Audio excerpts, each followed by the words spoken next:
Hello, everybody. I just want to take this moment and wish Mr. Logical a happy birthday. Was it? There you go. Well, yeah, I can see it on Yes. TV laying. I mean, You are now listening to the sounds of Sports Reports is Ordered. So there's the birthday boy, Mr. Logical. drinking my grandpa juice. Your guy 2-5. So we got a lot of football, college and pro. So sorry, Mr. Aaron Rodgers. Get well. Then we're going to talk about Team USA. Couldn't even get a medal. What does it mean? We got the Olympics coming up. LeBron talking about getting the band together because stacked is what we do. But yo, let's get into it. So, Mr. Logical, watching a lot of sports this weekend, lots of football, Lots of football. lots of joy in my life. So I know you had eyes on Texas and Bama. Yeah. Everyone had eyes on Texas and Bama. The eyes of Texas are upon you. That's like seeing Matthew McConaughey happy. He's just like an excitable dude. Yeah. I saw the video of him, Pat McAfee, and their little squad, and the guy caught the touchdown right in front of him, like the ball was coming. And McConaughey, he's such a diehard Texas fan, just a Texas guy. Any movie he's in, I enjoy. Even a terrible one like Fool's Gold. I think he has Snoop Dogg in it, or like Anthony Anderson or something. All right. It's a classic How to the line. guy in 10 days. Oh yeah, I mean, like the guy you can't miss.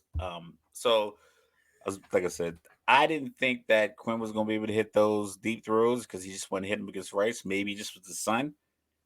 Maybe because that temperature change is substantial, man. Like I said, as a father of varsity football players, that 7 o'clock kickoff versus we had an 11 o'clock kickoff the last day, like the 31st of August, a little warm, and then we had a 7 o'clock kickoff in the same week where it was crazy hot. We had a little rain at 7 o'clock kickoff. It just kind of brings the temperature down.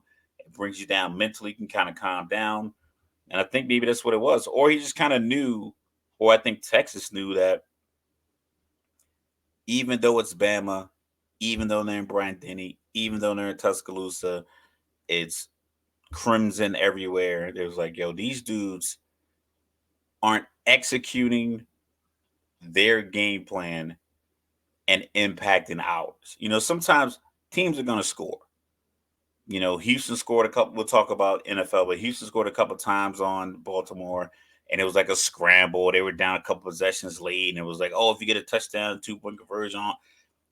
But really, Baltimore is not thinking, oh man, Houston can really come back on us. Mathematically, it was possible. Right. But I think Texas just knew that Bama they were a step behind in a few key positions, but Bama doesn't. I don't think they really like. I know it sounds like I'm falling off of my pick, but I think sometimes you can kind of get locked into what your strengths are. Like we're good. We're a good defense. We've been a good defense for the entire tenure that Nick Saban's been here. We don't play passive. It might have been a few times where they should have been like, you know what, let's keep two safeties back. Just in case.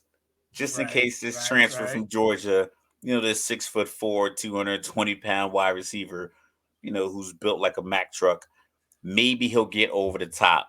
We'll have some help there. But like, nah, we're gonna go man to man on that. Okay, this small wide receiver, it's tough as nails, hard to tackle. Let's keep a guy over top. Let's help our DB who's probably 20. Let's help him out. Nah, we're gonna go and run our plays and then you got to do your job on the back end. It's like, I need help doing my job. And I think a couple times they just didn't do that and ended up in 2 touchdowns. Yeah. Like 2 big plays, like take the air out of the stadium kind of plays. So I think that was probably the big pieces. Like Texas made those big plays. Alabama's cornerback Milrow, it didn't feel like he knew, if I get to my back foot, this is where the ball has to go. It felt like he got to his back foot, saw whatever rush was coming. How do I get out here, get some space, and look for another pass option? How do I not run? I was like, because I was at a certain point, I was like, yo, just go. Like the pocket's collapsing, slide, go. And he would slide, and then try to go and get sacked. It's like Michael Vick. Well, I've learned that it's one thing to have talent, but what matters is how you play against talent. So, like for example, back in the day, you might remember a guy named Jamarcus Russell. Could throw it from his knees 90 yards, could throw it out the stadium, all these things people used to say about him. But whenever I used to see him match up against teams that had the same level of talent as his team, LSU, it just didn't look right, or there would be times where you watch Andrew Luck in college and, he looks like the quintessential quarterback. This is what a quarterback should be. Then you put him against Oregon, here comes a pick six. Like, it was just the way that it worked. But the difference is that he played well against everybody else. Now when I'm looking at Jalen Milrow, I'm going back to last season, going back to the game against A&M. Now, I know A&M's tough. They're a tough opponent. I don't want to say that he played bad against bums or something, but it was a home game, and he just kept fumbling. Like, he kept losing grip on the ball. And you could say, like, oh, he's nervous, whatever it is. Like, okay, it was one game. But then watching him against Middle Tennessee last week, Middle Tennessee State, I was like, how does this prepare him for Texas at all? Like, he's not seeing any speed. He's not able to replicate anything. And I know you got people in practice that spy and do all the things that the other defense does, but it's a little different when somebody's coming at you full speed with their hair on fire. Yeah, but do you really need to prepare for Texas, or do you need to prepare for your game plan? Like, just I don't think he was ready. I don't think he was ready for anybody. Yeah, like it looked like he was operating like someone who should be ready because he's been in a program for a few years, and he was making decisions like someone told him to not. Oh, that's a flag. Touchdown, Stephon Diggs. Oh man, he was full body across that line of scrimmage. The referees are meeting up right now. So, he was full body. I know if you have any part of your body behind, but the black line I saw on TV. Yeah, the refs are talking about it right now. And, of course, ladies and gentlemen, unfortunately, Mr. Aaron Rodgers has left the building. Looks like some kind of ankle injury. We'll have to wait and see what the update is on a sack. And he's in the locker room. You see how big he looked? Latavius, yep. He looked like a defensive lineman. He was shaking Stephon Diggs' hands. I was like, people tackle that dude. They gave it to him. So here comes the extra point. But like, I don't know. Like, I just think that if you're going to play, basically the point being, if you're going to play competition, you should probably play competition beforehand. So like this weekend, for example, Georgia hosting South Carolina. Georgia should wipe the floor with South Carolina. But they played like Tennessee, Martin, and Ball State the first 2 weeks with a new quarterback. So there's going to be an adjustment that he may have to make to playing against South Carolina's speed. And we'll just have to see what that looks like. Whereas with Milrow, he played against A&M and he played a second game last year. It's escaping me right now who it was against. But he played 2 games last year, and then he didn't play the rest of the year. And here we are now. And he came from Middle Tennessee State to Texas because, like I was telling you last week, I feel like Texas was just full on Alabama mode as soon as fall practice started. Like they played Rice last week, but they were just like, in my mind, they were just like, yo, nobody get hurt. Don't take any unnecessary risk. Let's just get on to Tuscaloosa because they had Bama on the ropes last year, and that was with Bryce Young. Quinn Ewers looked great against Bama last year. That was his But he first went test out. last year. Yeah, that was his first test last year until he got nailed in the chest. Little late hit, but whatever. He got Yeah, knocked out the game. he should have got benched for his beard not connecting anyway. But let's keep going. And Texas lost that game by 1. Shout out to So, Texas. so, so that's why for me it was easy to pick Texas because they were right on the brink of beating Alabama. Bama needed a field goal as time was running out with Bryce Young on their team last year. They still don't have good wide receivers besides Jermaine Burton. All of their running backs are not necessarily brand new, but they haven't played a lot. The offensive line is not a typical Alabama offensive If line the as far quarterback as, made throws, that's how the wide receivers end up looking good. Because college football, we'll talk about well, they just don't get Colorado, separation. Nebraska. It's just like Clemson. It's just like Clemson. They just don't get separation. Yeah, You know like what I mean? the quarterback has to throw it when they're open to No, remember though, where you were they talking get. about Mac Jones, and you were saying like, well, yeah, every time I saw him throw the ball, Devontae Smith was wide open because But he Devontae was Smith also thrown from a clean pocket. he Almost every was. the Mac Jones draft night highlights, the Robert Michi draft night highlights, and the Devontae Smith draft night highlights were all the same. It just was like Mac Jones in a clean pocket, throwing the ball deep to Devontae. Mac Jones in a clean pocket, throwing the ball to Michi. Bryce Young, when it was his turn, he had a little bit more chaos in the pocket. He had to fight through a little bit more. I just think Milrow just didn't really handle that well. And I don't know if the game plan was for him not to get two reads and run, but when you have an athlete like that at quarterback, sometimes you might need to switch it up. And that's what I think. I don't want to say the stubbornness of their success, but it's like, yo, he was going through too many reads in his progression. They should be like, yo, you get two. You get one, two. If it's not there, get on the edge. Get on the edge, put pressure on the defense that way because he was sitting in the collapsing pocket and he wasn't sliding. He was trying to jump through it. And dudes were just grabbing his feet and stuff like that. So Scheisse, excuse my language. Well, like he threw 2 picks. He went 14 for 27. New offensive coordinator.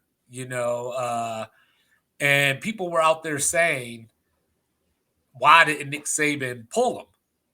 And my takeaway is I don't know when that moment was. Because you remember we talked about the Harbaugh thing, and a lot of what I was saying was the flow of the game. Like the way Yeah. that the game was going, each game is its own individual story. Well, in this particular game, when was Bama supposed to pull them? They took the lead with 44 seconds left in the third quarter. So you're going to go, okay, we just got a touchdown, took the lead, let's pull the quarterback. And then Texas came back down, took a minute and 24 seconds to take the lead back. Where you're supposed to go, oh crap, Texas took the lead. Let's take the guy that threw a 39-yard touchdown pass out the game. So, like, I don't think there was a moment, like, unless you were going to pull I him think after the the. evaluation at halftime should have been a real consideration because the touchdown that they caught, but it was like a penalty that brought it back. It went through a defensive back's hands.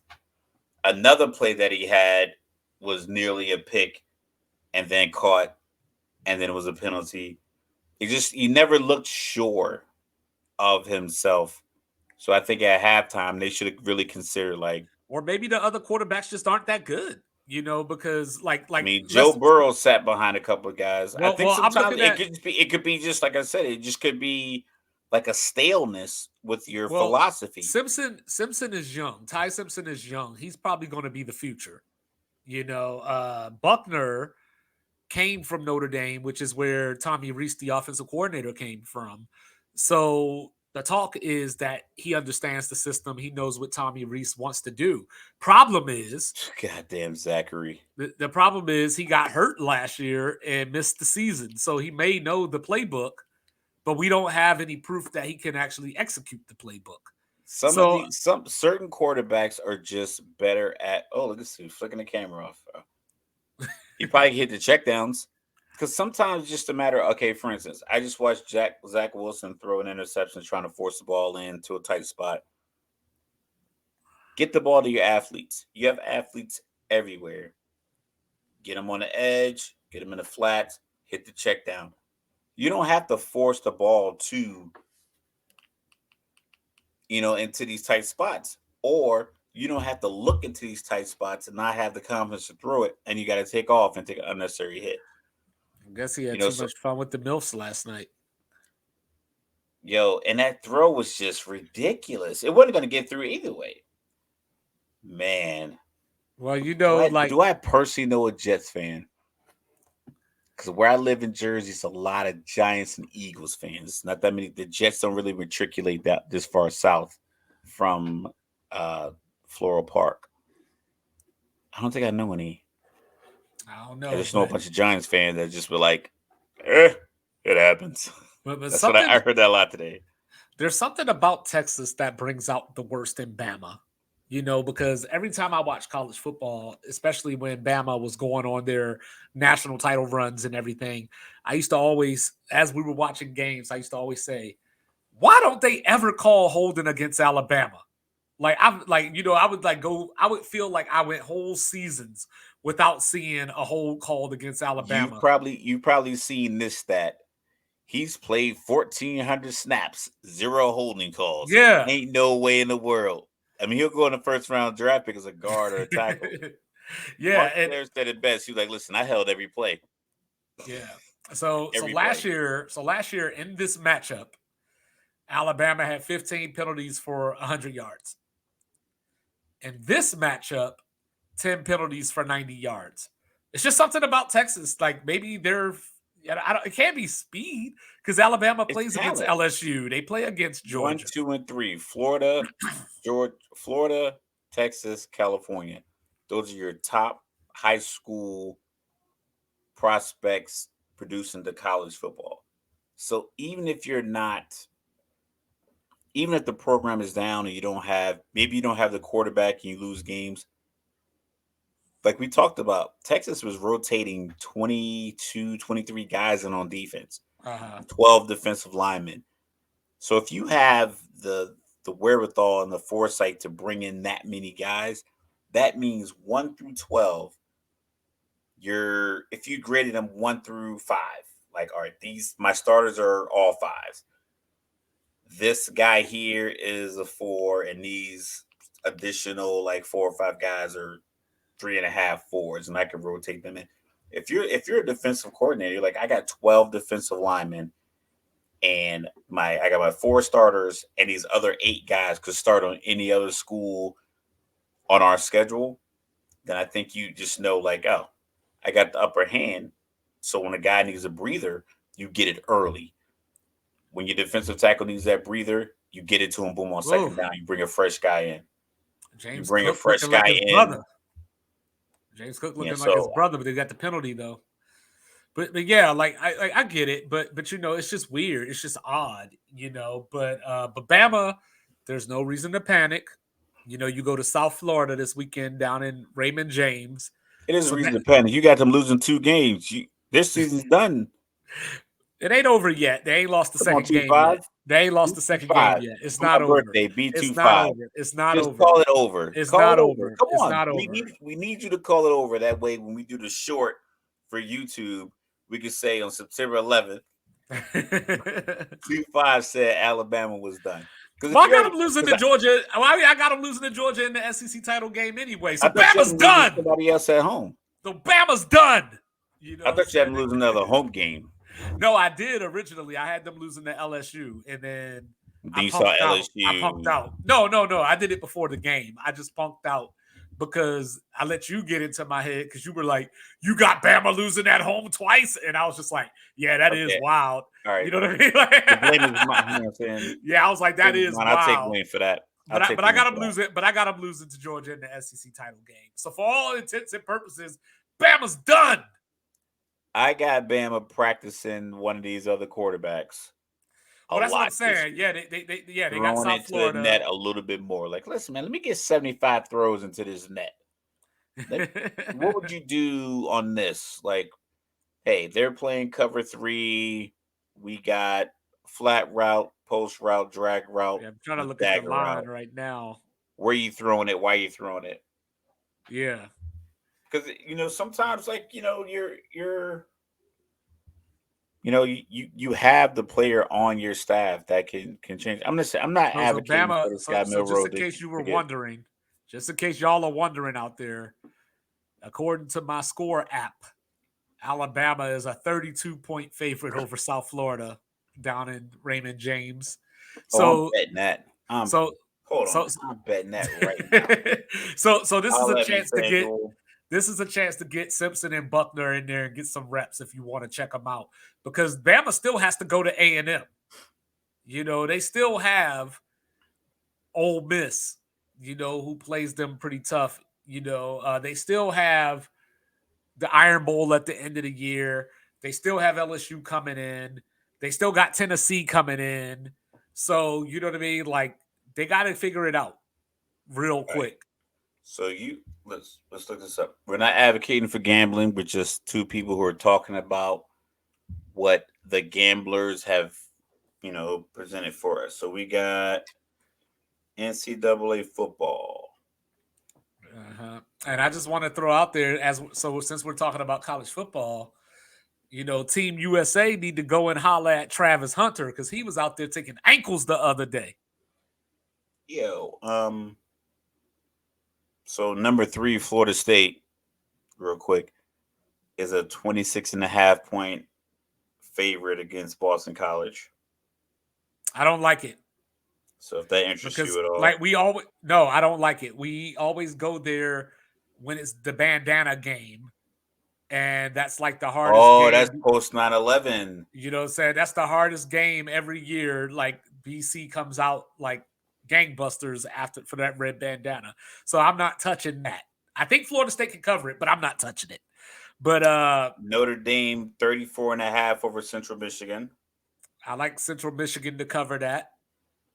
Georgia 27.5 point favorites over South Carolina. See, and this is the game I want to see because can South Carolina keep it close? Like I said, right. Carson Beck hasn't played the speed yet. Yo, I'm about to parlay and get paid. Okay. Iowa 28.5 point favorites over Western Michigan. Hey, Iowa, so the team that has a clause in there. Hold up. I got you. So they beat Iowa State for the Cyhawk on Saturday, 20-13. So now, by my calculations, for Brian Ferentz to keep his job, he's fired. Iowa needs to average 25.6 points in their last 10 games. So right now, the meter is teetering on fire. But they're already cheating for him because, like I said, they won 20-13. One of those scores was a pick 6, though. Ooh, that doesn't count for him.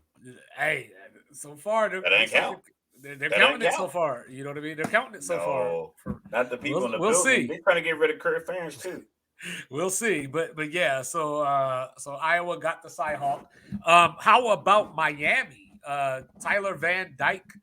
2 years ago, everybody said he was going to be a top 10 draft pick. He came into last season, looked like a bottom 10 draft pick. With the new coach Mario Cristobal. Now they go out here and put 48 up on Jimbo. All right, so simulated snaps. I saw that. I didn't get a chance to read it. Did you read that article? He was complaining. I saw it, yes. I posted it in the group last night, yeah. Okay, so what is he saying? He's basically saying that Miami was, the way I understand it, they were... They do the clap? Do they do the Yeah, clap like or they were, whatever? yeah, like trying to entice the linemen. Because this is a thing though. Everybody does it, like from high school on up. This is a thing. Yeah, this isn't new information. As long as you don't verbalize, as long as you don't flinch. Yeah, Because Aaron Rodgers would get hit with that because he would go hard count, but it's and Drew Brees got hit with it a lot too because he would go hard count and he would like lean forward yeah. like he was waiting on a But ball. also in addition to like a false start, even if they don't false start, the lineman or the center, I guess, will snap the ball anyway. Like even when the quarterback's not calling for it or is not ready for it. So once they hear that clap, they just toss the ball back. You know what I mean? So the play is already in disarray. But they still scored 33 points, first of all. You know what I mean? They had a 17-7 lead. Miami muffed the punt, like so the game was all in their favor. But then Van Dyke came through 21 for 30, 374 yards, 5 touchdowns, 12 and a half yards per completion. That ain't got nothing to do with no snap. That's The only snap Jimbo was is him snapping lucky on that your ass. they gave Franklin and Tucker and Saban and Kelly and Lincoln Riley these big guaranteed deals because he's in that same boat. Because his buyout, I think last year was like 82 million, Yeah, 84 last I saw, million. I believe it's somewhere between 72 and 76 million this year. So either some Texas A&M billionaire is going to slide through like as a donation and write it off to get rid of him. But I Well, mean, this this is well, this it's is the just don't it just when you bite off more than you can chew. well, Sometimes this you is the should don't stay home panic where you bowl. are. Well, this was the don't panic bowl because even if Miami would have lost this game, they still have chances against Clemson and Florida State, to get their signature win. When you look at A&M, they still got Bama coming to them. They still got LSU. They go to Knoxville. So you have more opportunity to get that signature win or to make that progress. All right, you're So an FSU fan. Is Jimbo Fisher known as like for instance, Jim Harbaugh? Jimbo owes everything to Nick Saban and Jameis Winston. No. Like I'm talking about like just as an operator of the team. I know like Nick Saban doesn't panic. He won't change quarterbacks. I know he won't panic. He'll stick to what he's doing, and he might be tough Jimbo's a at yeller. practice. Is Jimbo the kind of guy that will just ride with you? I have faith in you, coach. I have Yes, faith in yes, you, quarterback group. I yes. have faith in you, running back coach. Yeah, that's his weakness You is need to his make it stubbornness. happen. Yeah, he's But stubborn he and won't panic and like not necessarily panic. He won't do a lot of he won't make a lot of changes. He's I'll gonna put it like ride this. with what he got. I'll put it like this. The reason that Bobby Petrino is there is so that Jimbo could stay there. Because Jimbo was of the my offense works, these players just aren't executing it. So he had to get somebody in there that can So execute he the so he offense. had to get somebody in there because now because before Bobby got there, it was Jimbo. This is your offense. Like your coordinator is coordinator in name only. This is your antiquated offense from the 90s that you won't expand and modernize. So you either fix your offense or we're going to fix you, is basically how that went. So he got Petrino in there. And Josh Allen, I don't know what's up with this guy, man. Like, I don't know if he likes the contact or what, but he just searches for injuries and somehow never gets hurt. But Because he's you a know, giant person. but like so Jimbo, it was either you fix the offense or we're getting you up out of here, basically. So from my point of view, anything 8-4 or less, Jimbo could be out of there. Oh, real quick, I just want to throw this out there. We had the we had oh my god, Stephon Diggs playing tonight. Trayvon Diggs played last night. Some brothers in NFL, same mom. I dig it. Super dope. Delvin Cook, James Cook playing tonight against each other. I think that's Mm-hmm. pretty dope. Their mom's probably somewhere in the audience, just kind of like wearing a half and half jersey. I Yeah. think that's pretty dope. I just noticed that. I was like, that's pretty dope. On top of the fact I'm watching the Peyton and Eli Manning cast, Oh, so jeez. I think that's pretty dope. All right, Buffalo 13-3, 16 seconds left in the half after this field goal. So, so Jimbo's stubborn in that way where it might not be tied to the player, but he won't adapt the play call and he won't adapt the system. This is what I do and you're going to do it. So they The had to get success of Petrino this or organization is predicated on what I presented it as solution. Okay, I get it. right. So they had to get Petrino or somebody of note in there. Like we thought it was going to be Garrett Riley from TCU who ended up at Clemson, but it ended up being Petrino. So we'll see. But no reason to panic. You don't like giving up the 48 points, but this is what You know, happens it's, when you it's early. yeah, It's early. this is what happens when you open your season with New Mexico. Is it early enough to say that Deion Sanders is going to change how college football coaches get hired? Yes, and he's going to no, it's not too early for that. That's absolutely true. And I think Dion, it's way too early for that. I don't think it is I because think it's 100. It's only one Deion. I know, but now copycat, you just gonna find a player. Like nobody's Dion, but you just gotta find somebody with a No, little charisma to sell. before Deion got his teeth fixed, he had a Jerry curl and a bunch of gold chains. Pre-draft, Hey, he you keep wasn't on even playing and watch you gonna drafted. see Michael Irvin on somebody's sideline. Not in a million or years. Richard Sherman on somebody's Richard Sherman's different. Richard Sherman is an analytical guy. Uh, an academic. He went to Stanford.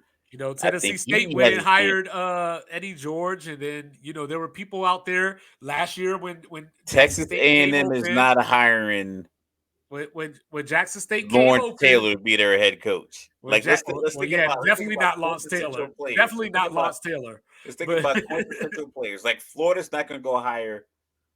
Who's in coaching that's a but former player. there were rumors that when Dion left Jackson State, the first rumor that started was Cam Newton To where? to replace him at Jackson State. Why? That was the first. That was the That first. doesn't make any sense. The first rumor. But so there's an avenue. But more so like Dion is the don't hate the player, hate the game guy because he's showing these coaches how the transfer portal is supposed to or how it can work. Once again, I think that's just a narrative they put out there preseason and make it look like he yes, he had to transfer a bunch of guys in because he had a team that went 1-11. Not many people get hired by a team that went 1-11 the previous season and get any kind of media coverage. If UTEP went 1-11 this year and they hired Michael Wilson to be their head coach, no one's going to spend an off season flying reporters down to El Paso to figure out what you're going to do about your quarterback. But because it's Dion, they sent people to Colorado. But if we looked at Texas, they had Georgia transfers on their team. Look at Alabama, they had Georgia transfers on their team. When Alabama went to the SEC championship against Georgia, they had Ohio State transfers on their team. I think everybody uses a transfer portal, and you just, I mean, it puts the coach on edge. I just don't think that because I've seen a few different podcasts and different little pundits talk about Dion is changing the way that athletic directors are looking at hiring coaches. I'm like, Well, Dion, no, no, but Dion Dion in did of a itself complete is a different. He's a different world than no, the this rest is the of this these is the guys that are first time available. this is the first time we saw a complete cleaning house. Like, yeah, like Florida State brought in a lot of transfers and usually Florida State, LSU rank very high on and USC rank high on the transfer portal recruits as far as what they brought in. But Dion literally brought 50 to 60 new people in there. Like that has never been done. That's never been seen before. He just had the cachet to do it. Now, you can argue that there's not a lot of people out there that could pull that off. But you know what I mean? It's him. Like, I'm let's sure keep Nick it a Saban could bean. get 60 dudes if he wanted to. Nah, nah. You don't have. He don't have. He doesn't have the. Nick Saban is dope in college football, and he's dope in commercials that you can play during college football games. There's only a few people that have this. A friend of mine, he talked about it. He said his mom said it to him. I want to get the right word. It's not Messiah complex. It's like a Messiah quality. I'll use that Mhm. phrase better. Where no matter where you go, people just follow you, no matter what you're doing. You could be doing nothing, and like a good friend of mine has it. And I told my youngest son, I'm like, dog, you have it. I'm like, I don't have it. So if you want to know how to live with it and deal with it, because he's like, he plays all these sports, he's popular, he's tall, he's handsome. I'm like, dog, you're gonna attract people off that anyway. And then you have this added element that people just I watch him. I can watch him at his football game, and he'll walk, and people just walk with him. The managers, the trainers, players who aren't they just follow him. Like I said, my boy, I'm like, yo, I'll put you on the phone with Dre, and y'all can talk about how to handle this situation. I'm like, you're gonna have to handle it because you have that kind of quality. Dion has that quality, and I think he knew it from the moment I think once he realized it, because most guys come out of college, they're not flashy. Think about how every player looked at the NFL draft or the NBA draft when they showed up and got not a lot of tattoos. The suits were, I mean, now the suits are getting kind of like flamboyant or whatever. Dion was in a tracksuit with the gold chains. Talk about, I told the Giants, if they try to draft me, I'd ask for so much money to go put me on layaway.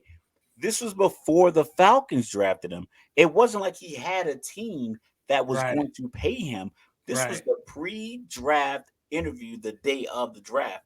So think about Bryce Young at 5 o'clock in the afternoon. Okay, the draft, the first draft pick is, we'll call it 8 o'clock Eastern Standard Time. Imagine him getting interviewed at 5:30 saying, "Hey, if the Panthers want me, I'm gonna ask for so much money they have to put me on layaway." Like, who says that before they get drafted? Dion said that. He still was Right. technically a college student. People, regular people don't do that. He is not a regular person. Right. So what he does physically, what he did with his personality pre-draft, what he dealt with his athleticism on the field, and what he's doing with his coach acumen on the field, it can't be duplicated. I think every school should just be like, you know what? We'll let Dion keep doing his thing. And if it works, it works. I'm not firing. If I'm Florida, I'm not getting rid of my coach to try to get Emmitt Smith to come in here and be our head coach next year because he's in a Hall of Fame and like, I'm not doing it. If I'm UCLA, I'm not bringing in Troy Aikman Hey, to what be about my Percy passing Harvin though? coordinator. I'm not bringing in Percy Harvin. I'm not. I might bring in one of the Pouncey twins to help me with the offensive line, but that's not a Hey, glamorous somebody position. I could need go a get gritty somebody guy could for that. bring Michael Vick in. I'll bring Michael Vick in as a RG3. as a motivation. Like, I'm not trying to be like me, but like as a motivational speaker because he's really adapted to that role. But I'm not bringing him in to be my passing coordinator. He said it himself. Like, listen, man, I didn't watch film or read the play. He was like, they called it, and I was like, okay, so and so's supposed to be here, here, here, and if it's not open, I'm running. He said Andy Reid taught him how to like really I'm read through the surprised play. Warren Moon never got a call from somebody back in the day. But yeah, like Sometimes I think guys don't like the limelight. Dion's one of those guys that like the limelight, yeah, he and he invites it. Yeah. relishes in it. Yeah. So but yeah, so game day going to Boulder this weekend for the matchup with Colorado State, aka the Rocky Mountain Showdown. That They're I gonna was beat the fortunate brakes off of them. I don't know that I was who. so the good news is you are correct. They're gonna beat the brakes off of Colorado State. And then that sets up next week at Autzen Stadium up in Eugene, Oregon. Colorado paying a visit to the Duckzilla. So, Who beat them too.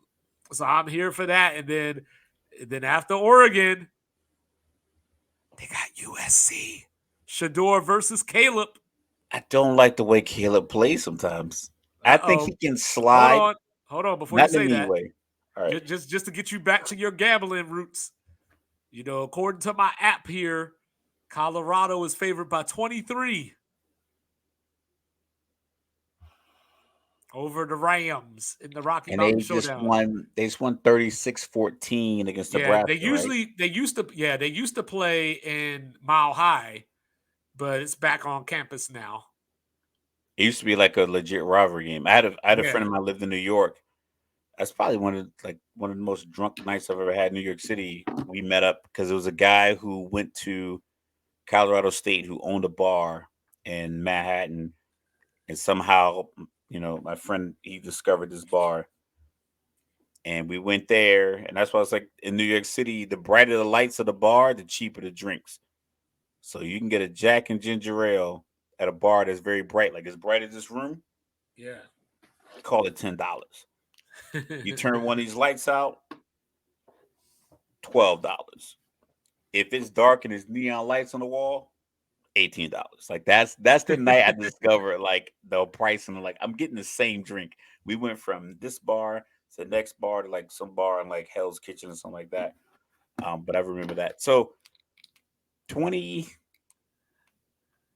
I mean, 23 points. The Nebraska game was different because the second half is when they built the lead, and that's the thing with these spreads. It all depends on how quickly you build the lead. For instance, if Bama was playing, yeah, I keep using Mercer. I don't even know where Mercer is. It's in And Alabama. if the spread was 28 points, Or is it in well, Georgia? It's one of the two. Bama might go into halftime with a 20-point lead.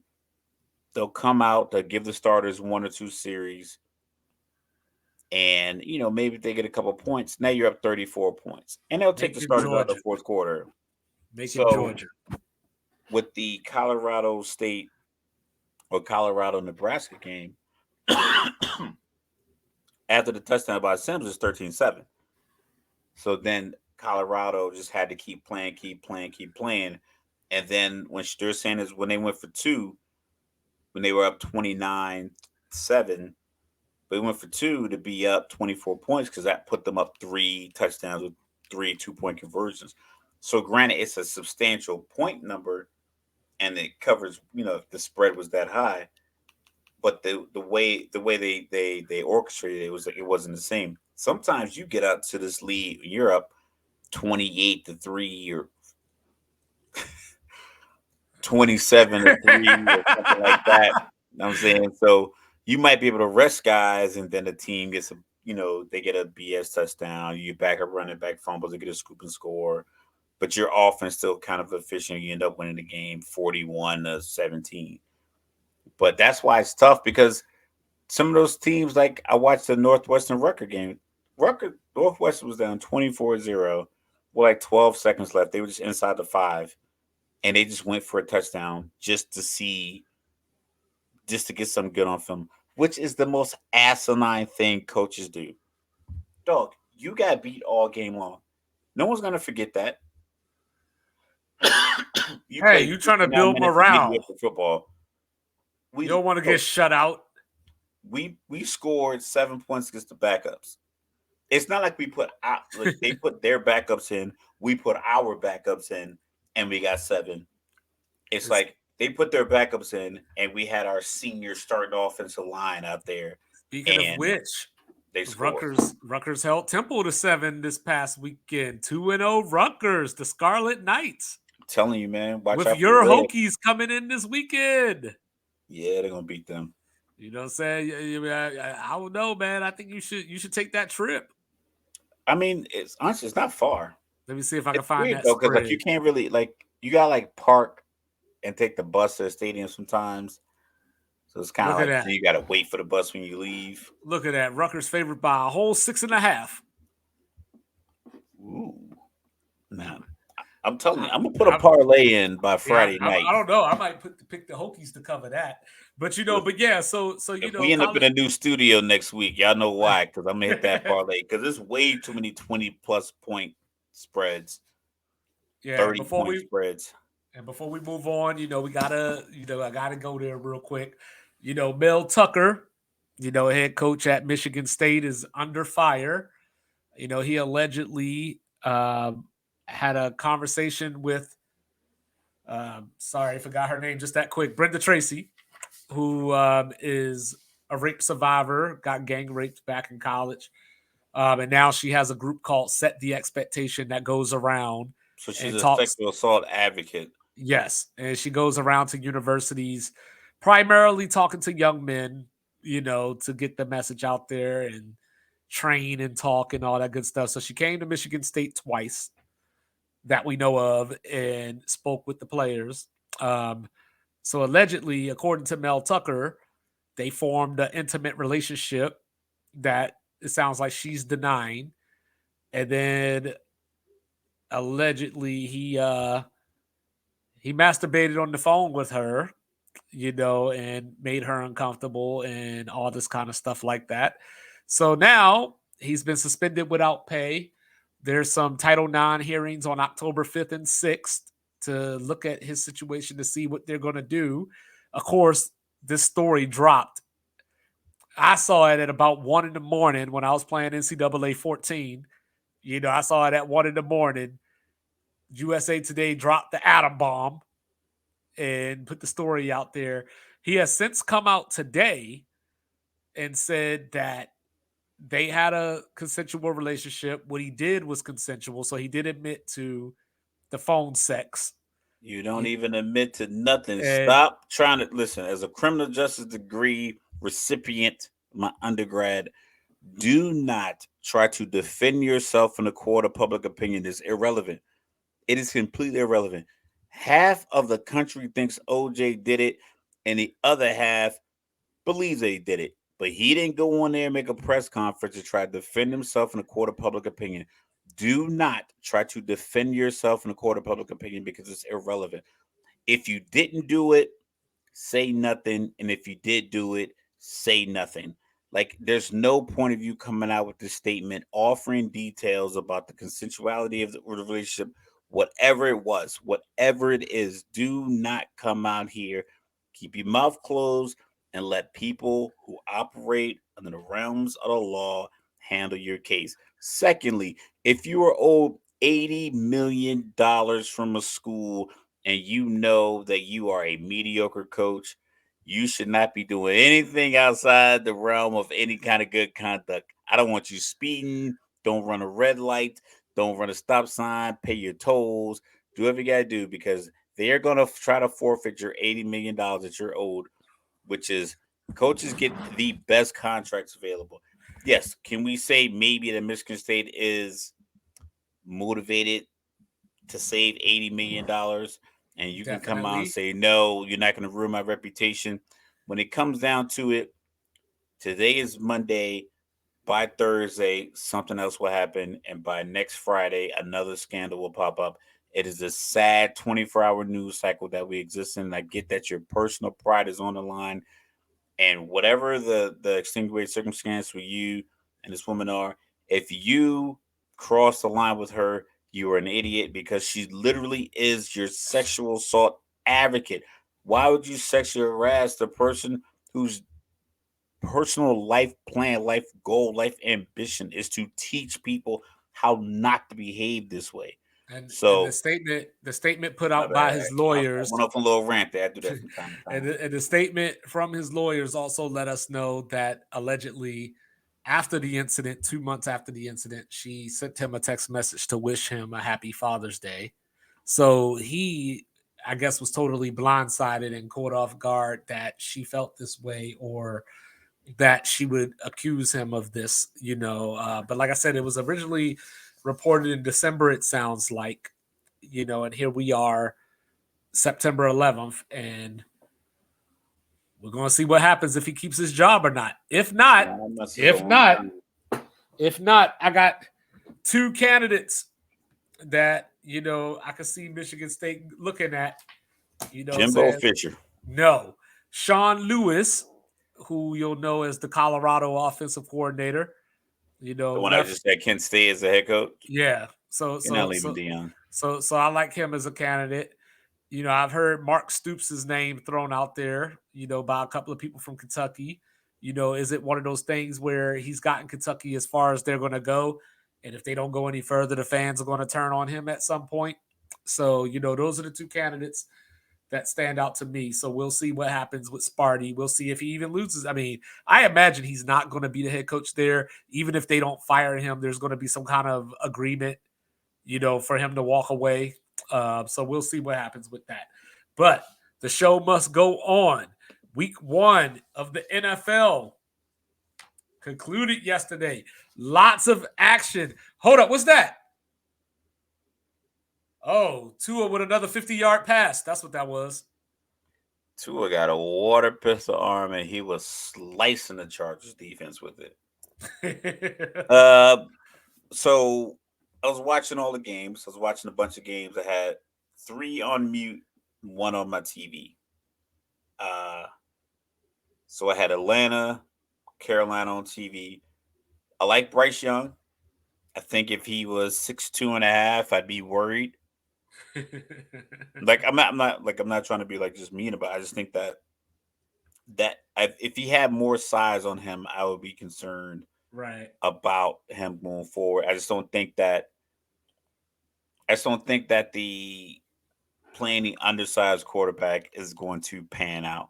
I think people use Russell Wilson as Drew Brees and Russell Wilson as their benchmark, but they are two.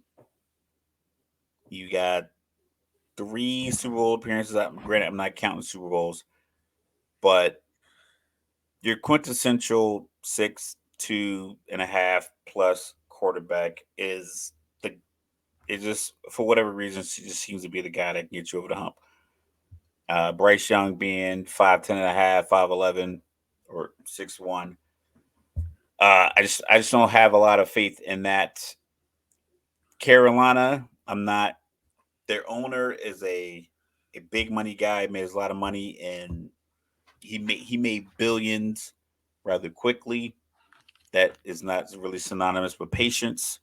So I can't imagine that they're going to wait around for the development of Bryce Young. Frank Wright seems to have a good effect on owners, and he can stay around for a while. But the fact that they gave up DJ Moore, it was evident yesterday because when it was 3rd and whatever, there was no wide receiver threat on the field to press Atlanta's defense. Atlanta's defense played top, like they played like an upper echelon defense yesterday, but they would bring Chenault into the backfield on some of those long downs. Like, okay, so you're gonna bring essentially your most dynamic wide receiver because he can run the ball, carry the ball, very big body, but he has like the agility of a punt returner. They were bringing him in the backfield for plays, so it was like yeah, I thought they you were don't have going to to change use. anything. I thought they were going to use Thielen as the safety valve, but he only had 2 catches for 12 yards. They were using Hayden Hurst, and Jesse Bates jumped that route twice, Mm-hmm. but he did get a pass off to Hayden Hurst. Which is good. Most quarterbacks you use the big tight end. The big tight end in the middle of the field, all his reads or whatever, but everyone's dropping this way. Get your tight end 12 yards from the line of scrimmage, big hands, big target, 6'4", 6'5", 6'6", just a big target for your young quarterback. Not even small, just your young quarterback. Like, I'm right here.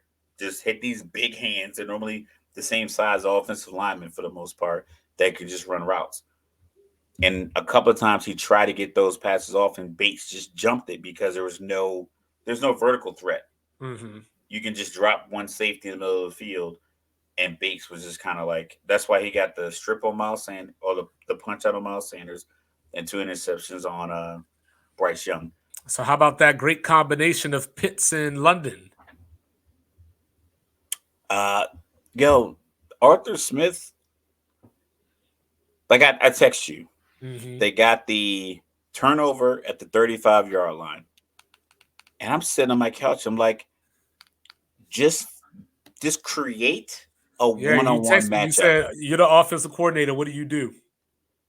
You And I got a said I'm going turnover play action over the top. That's right. over the top, I'm gonna run Pitts. I'm gonna run a post route with Pitts. and I'm either running a go. I'm just running the man because even if it's cover 3, because like Cover three is a zone defense, but as a cornerback drops, it becomes man to man. Just like I'm not even gonna be cute. Just I got my 6'5" London. I'm throwing the go route. At the 35-yard line, yo, can you get it to the back pylon? Just throw it to the back, like won't Stop me. protect just throw it to the back I pylon. dare you to stop So me. we get Drake London in the air on the corner, and Horn was out. Their top 10 draft pick that they JC had from the Horn. year Yep. before. He was Yep. out. He was out the whole second half, and this is when a turnover happened.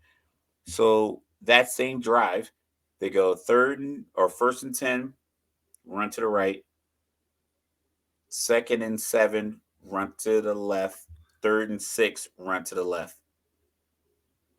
And I'm just like, you didn't take a shot after a turnover. So I think that's gonna hurt because I was like I said, I was watching multiple games.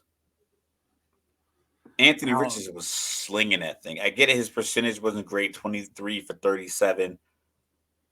It's not a that's not a great bad percentage. percentage. Yeah, it's not bad, but it's not great. Couple of picks, and he ran the ball too much. He got hit a lot. Like Got they should have hurt. called more. They should have called. He was on the sideline standing up with his helmet off.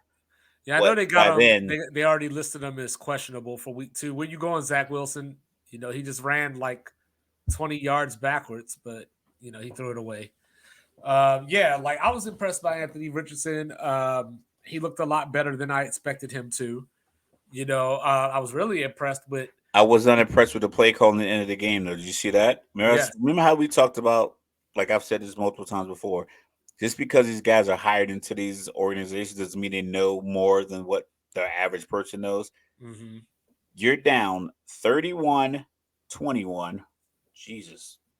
Zach, like I said, I'm behind you a little bit. He almost ran out of bounds. You're down 31-21. You need a score, not a touchdown. You need a score, onside kick, recovery, and a score. Whether it's a touchdown, onside kick recovery, or a field goal. 2 times on fourth down inside the 10, they went for it instead of just kicking the field goal. Kick the field goal, then come back, kick an onside kick because you had to recover the onside kick no matter what. Steichen, what does he do? Goes for it with their backup, even after Richardson got hurt and had to go. They go with Gardner Minshew. Had been in the game all game. Kick the field goal on the fourth down. He doesn't do it. Arthur Smith, like I said, just didn't make the play call. Brandon Staley. Speaking How of do you? field goals, 13-6, How Buffalo. are you always behind the 8 ball with Justin Herbert? Oh, side note, let's lock this down now. I wrote it down. Justin Herbert is the new Tony Romo. All I know is the Chargers need to pay Austin Eckler like yesterday. They already, he's already on the hook. But so Justin Herbert or Kirk Cousins over Justin Herbert, huh? Oh yeah, I'm taking Kirk Cousins over Justin Herbert. Yeah, let's hear this. Like I mean, like I didn't even pull up the stats, but I remember having this conversation multiple times before. Kirk Cousins has better stats than Dak Prescott. He has. I'm gonna just get pull up the comparison. We'll get Chat GPT involved, maybe. Chat Well, Brandon compare. Staley, like, I don't understand what the Chargers were trying to accomplish yesterday because J.C. Jackson was their big pickup last year from New England at corner, and I like J.C. Jackson. It started off bad for him in L.A. last year. He got benched, and then he ended up getting injured out for the season. And then what do? First game back, you go defend Tyreek Hill. He'll be all Besides right. the fact that this man picked up a pass interference on a Hail Mary that wasn't even in the end zone. That changed the game because Miami won by 2 points. Yeah, they got that field goal there. You know, uh, like I don't know. I don't want to say he shouldn't have been out on the field. I don't want to overreact. Because Did I'm he get a over the pick though? Yeah, I think he did get a pick in the end zone. Yep. You got to pick in the end zone. I think he was Yeah, fine but on Tyreek the Hill field. also had 211 yards But I and is think on but pace for Tyreek Hill had 200. He had 3,655 200 yards. yards. He had 200 yards on the Tampa Bay defense the year they won the Super Bowl. He just does that to people sometimes. Yeah, but yeah, I don't know. You just gotta do something. Like you can't have your dude coming off of surgery as your first line of defense. At least you gotta at least bring the help every now and again.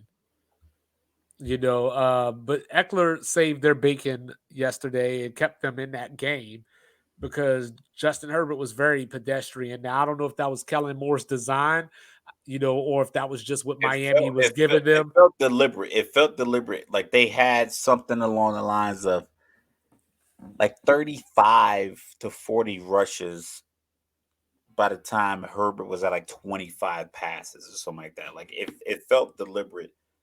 The issue is that Philip Rivers, no matter how unathletic you feel he is, you kind of have some memories of him just kind of making it happen. Not a Mhm. lot. You have some memories of Aaron Rodgers making it happen. You got the Matthew Stafford with a separated shoulder throwing a touchdown pass. You have Cam Newton's first couple of games in the league where he threw for 800 yards. You just have like these moments where these players like make this impact. So what was You know, Herbert's stats yesterday? Herbert's stats yesterday. I didn't look at yesterday. We got 23 of 33, 23 of 33, so he's 69% completion percentage, 228 yards. 228 a touchdown, no picks. So what we talked about last week, he only had 25 touchdowns. Because it's just window dressing. It's just a facade. It's just good kid, good quarterback, looks the part, makes the makes a minimal impact on game. Tony Romo. He is what Tony Romo gave you. Tony Romo, yeah. Oh yeah, he broke all Troy Aikman's records. Yeah, but Troy Aikman also threw it's 3rd and 3. He threw the touchdown pass to Michael Irvin. You know what I mean? Like in a Super Bowl, he won 3 Super Bowls. He threw all the concussions and everything else. It's like with Justin Herbert, we keep giving him credit off of what people expect him to be versus just evaluating like, yo, you are a top 14 quarterback in the league. That's just you just look like Josh Allen. So when you do something that looks like Josh Allen, people compare you directly with Josh Allen. But Yeah, even Josh remember you Allen, were I'm not mad a at huge me. fan of some Remember of the stuff that he does. But when it boils down to it, yeah, I don't like how he throws it 30 yards down the field on 3rd and 8. remember you were mad at me because somebody else had Herbert ranked ahead of Patrick Mahomes. Like I ain't even do Oh yeah, I get it. I get on you. it. Dalton Kincaid, the rookie tight end. Uh, So Kirk Cousins' numbers yesterday: 33 for 44, 344 yards, 2 touchdowns, and a pick. mhm. Justin Herbert's career numbers: 25 and 25, 67% completion, 95 touchdown, 35 picks. On the last 4 seasons, he has 35 touchdowns to include this one. So if we go 2020, 21, 22, 23, so 1, 2, and 3. Kirk Cousins.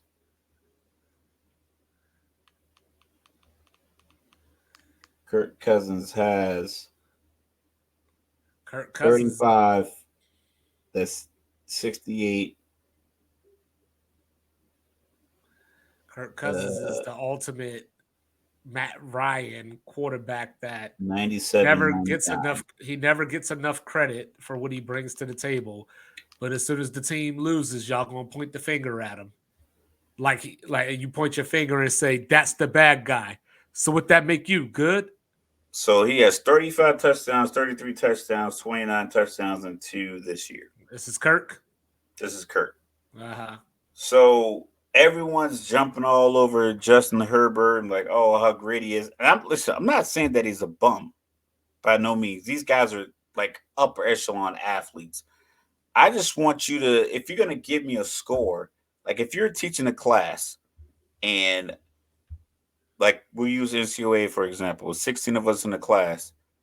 If I'm giving a top level speech, I don't want you to tell me that the guy who's eighth out of our 16 is just as good as me if he can enunciate and put it together and keep it under 5 minutes. Like, no, I already did all that. I'm up here by myself. The rest of the people are 2 through 8. It's nothing wrong with them being 2 through 8. If I'm up here by myself, I'm here by myself.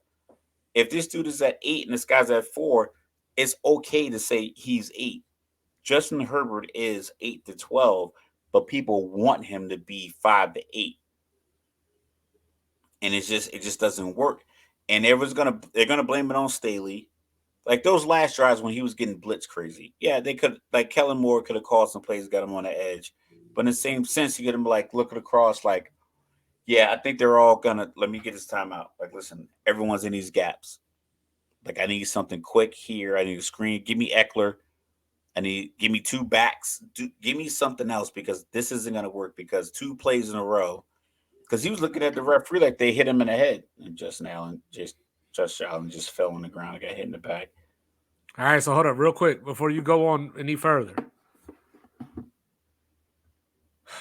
What was Austin Eckler's rushing stats yesterday?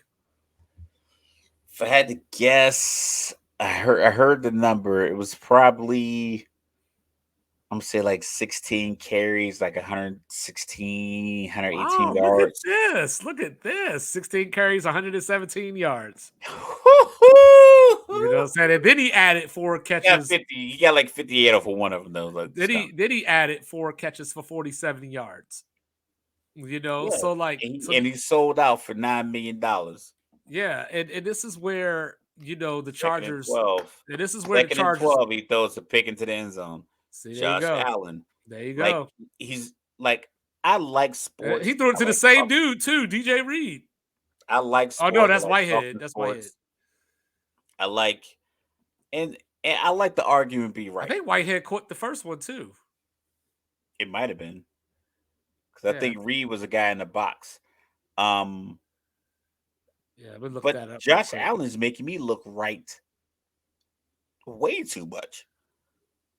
It's it was Reed that got the first one. Okay, if Reed got the first one, yeah. Quentin Williams getting there, he probably blessed himself. Bless you, thank you. This is what he does, and I don't understand why. Like 2nd and 12. Why he doesn't get the credit? Because like in the NBA, right? You got to take turns. So like LeBron ain't win a championship. Okay, he got one. Shit, who we gonna criticize now? Durant ain't got no championship. Oh, he done went to Golden State. When Giannis gonna show and prove that he's the best player? Oh, he got a championship too. And he dropped Embiid, you better win a championship. Like like so like you know what I mean. Like, but in the NFL, like you can't criticize Mahomes. They don't criticize Herbert. They don't criticize Josh Allen. They don't criticize Burrow. Keep going. It ends up on. Hold on, we gonna get to Burrow. And then somehow keep going. Add him to the list. They don't criticize Burrow. They don't criticize Burrow. 14 of 31. 14 of 31, 82 yards against the Cleveland Browns. Keep going. What I mean? They don't criticize. They don't criticize Kenny Pickett. Not at all. It's Mike Tomlin's on a hot seat. Not Kenny Two Gloves. Yeah. You know what I'm saying? They don't criticize Russell Wilson. Yeah, they do. No, we criticize Russell Wilson. I don't know if they criticize Russell Wilson. You know what? I think people feel bad for Russell Wilson for some reason. I don't know why. Okay, this is another thing. I think what hurt Russell Wilson is early, immediate success. But he didn't have immediate success. He was just on a team. He was on a team that had immediate success. He was making those moonshot passes to lock it. He was, but I mean, he wasn't like doing what you're saying Kirk Cousins is doing. But that's the thing. That's not what people look at when they say success. They say he went to 2 Super Bowls back to back. I know. His criticism started when they threw that slant pass which I still think, and I will argue to my You and I grave, was both a good play. you and I both know that a number of quarterbacks could have won a Super Bowl with the Legion of Boom. Yeah, I saw something the other day, real quick. When they were talking about, was it DJ Reed that said that the Jets could be the '85 Bears? Yeah, yeah. Whatever show I was watching, I can't remember that. I want to give him credit, but I can't remember. They put the stats up of the '85 Bears, the 2000 Ravens, the Legion of Boom, and like another team, Maybe and the it was like Broncos. it was something like that. But I'm about to hit this glass again with my arm. Why you throwing your helmet down? You the one that threw the dumbass pass. The the '85 Bears, it said 1985 had their Yeah. stats. The Ravens, it said 2000 had their stats. The Legion of Boom, it was like 2011 through 2015. It was a gap over like 15 points a game, 200 passing yards, whatever, whatever, whatever. So when I looked at it, I was like, but once again, because I wasn't the conversation, no one really mentioned, yo, do you see the Legion of Boom have a 4-year stretch of those stats? Uh-huh. So like I Yeah, said, and now we're seeing Russell Wilson now with not the Legion of Boom, but still a very good defense. Let me say this real quick. And last year he had a terrible let me coach. let me Let's let keep it me a tell beat. you something. Let me tell you how 2-5 thinks. Let me tell you about the spirit of sport. All right. If you're playing the Philadelphia Eagles, like currently Philadelphia Eagles, you're playing against Patrick Mahomes, you come out and you start the game with an onside kick. You don't do that shit against the Raiders just because.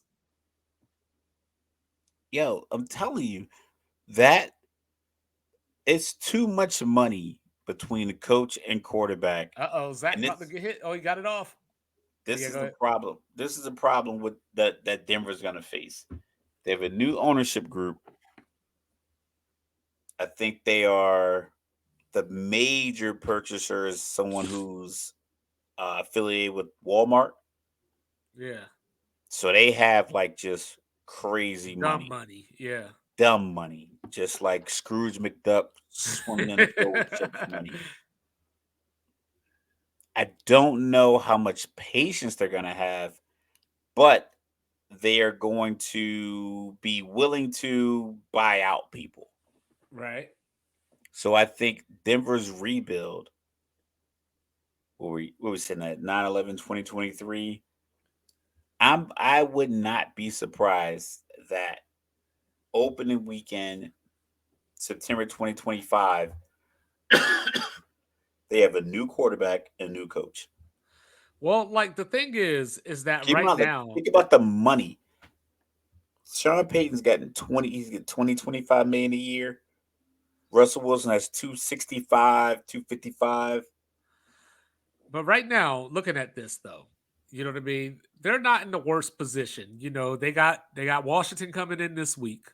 That's irrelevant. So I don't just hold on. They go to Miami, they go to Chicago, they get the Lost. Jets, who may not have Aaron Rodgers, before they go to They're holding Kansas their own City. against Buffalo. Before they go to Kansas City. So if they could go into that Kansas City game 4-1, What? if they could go into that Where's two Kansas City five? game, Where's 2-5? I can't see him. Where's what? 2-5 at? What Four and happened? one. Well, Four and one. I said if. I said if. You don't believe that? No, they're gonna They be will two go and 4 and three. 1 No, they're gonna be 2-3. in But the but I'm next just 5 games. They're going 2-3. Right? So by after their fifth game, you got them 2-3 at yeah, best. yeah. Okay, that makes sense. No, but I'm just saying if they so like looking at this, they should beat Washington. Miami strikes me as the type of team that could beat any team and can lose to any team. Chicago. We saw Justin Fields yesterday not looking much better. The numbers look good, but for all intents and purposes, not looking much Dope, better. man. Just they should call 7 screen passes a game. You Tight end know, screens, wide receiver screens, running back screens for and Justin. then and then before the week before they play Kansas City, they get these Jets, which may not still have Aaron Rodgers. But if they have that same defense, I think they'll be fine. Maybe Oh, we'll and see. you got the revenge factor of Hackett making me look bad. That shit Zach don't Wilson matter. doesn't look bad. Nobody give a fuck about Hackett but Zach Aaron Wilson Rodgers. is like it's like your starter and your backup. If your backup's a 3, Zach Wilson's like a 3.7, 3.75. I think he's good enough to be a solid backup.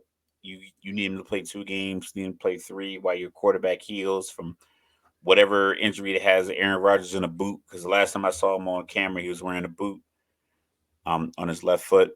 Yeah, Uh, N'Kobe Dean I, got hurt. I just don't believe in Denver because, like I said, I you are a stat guy with the numbers on the field.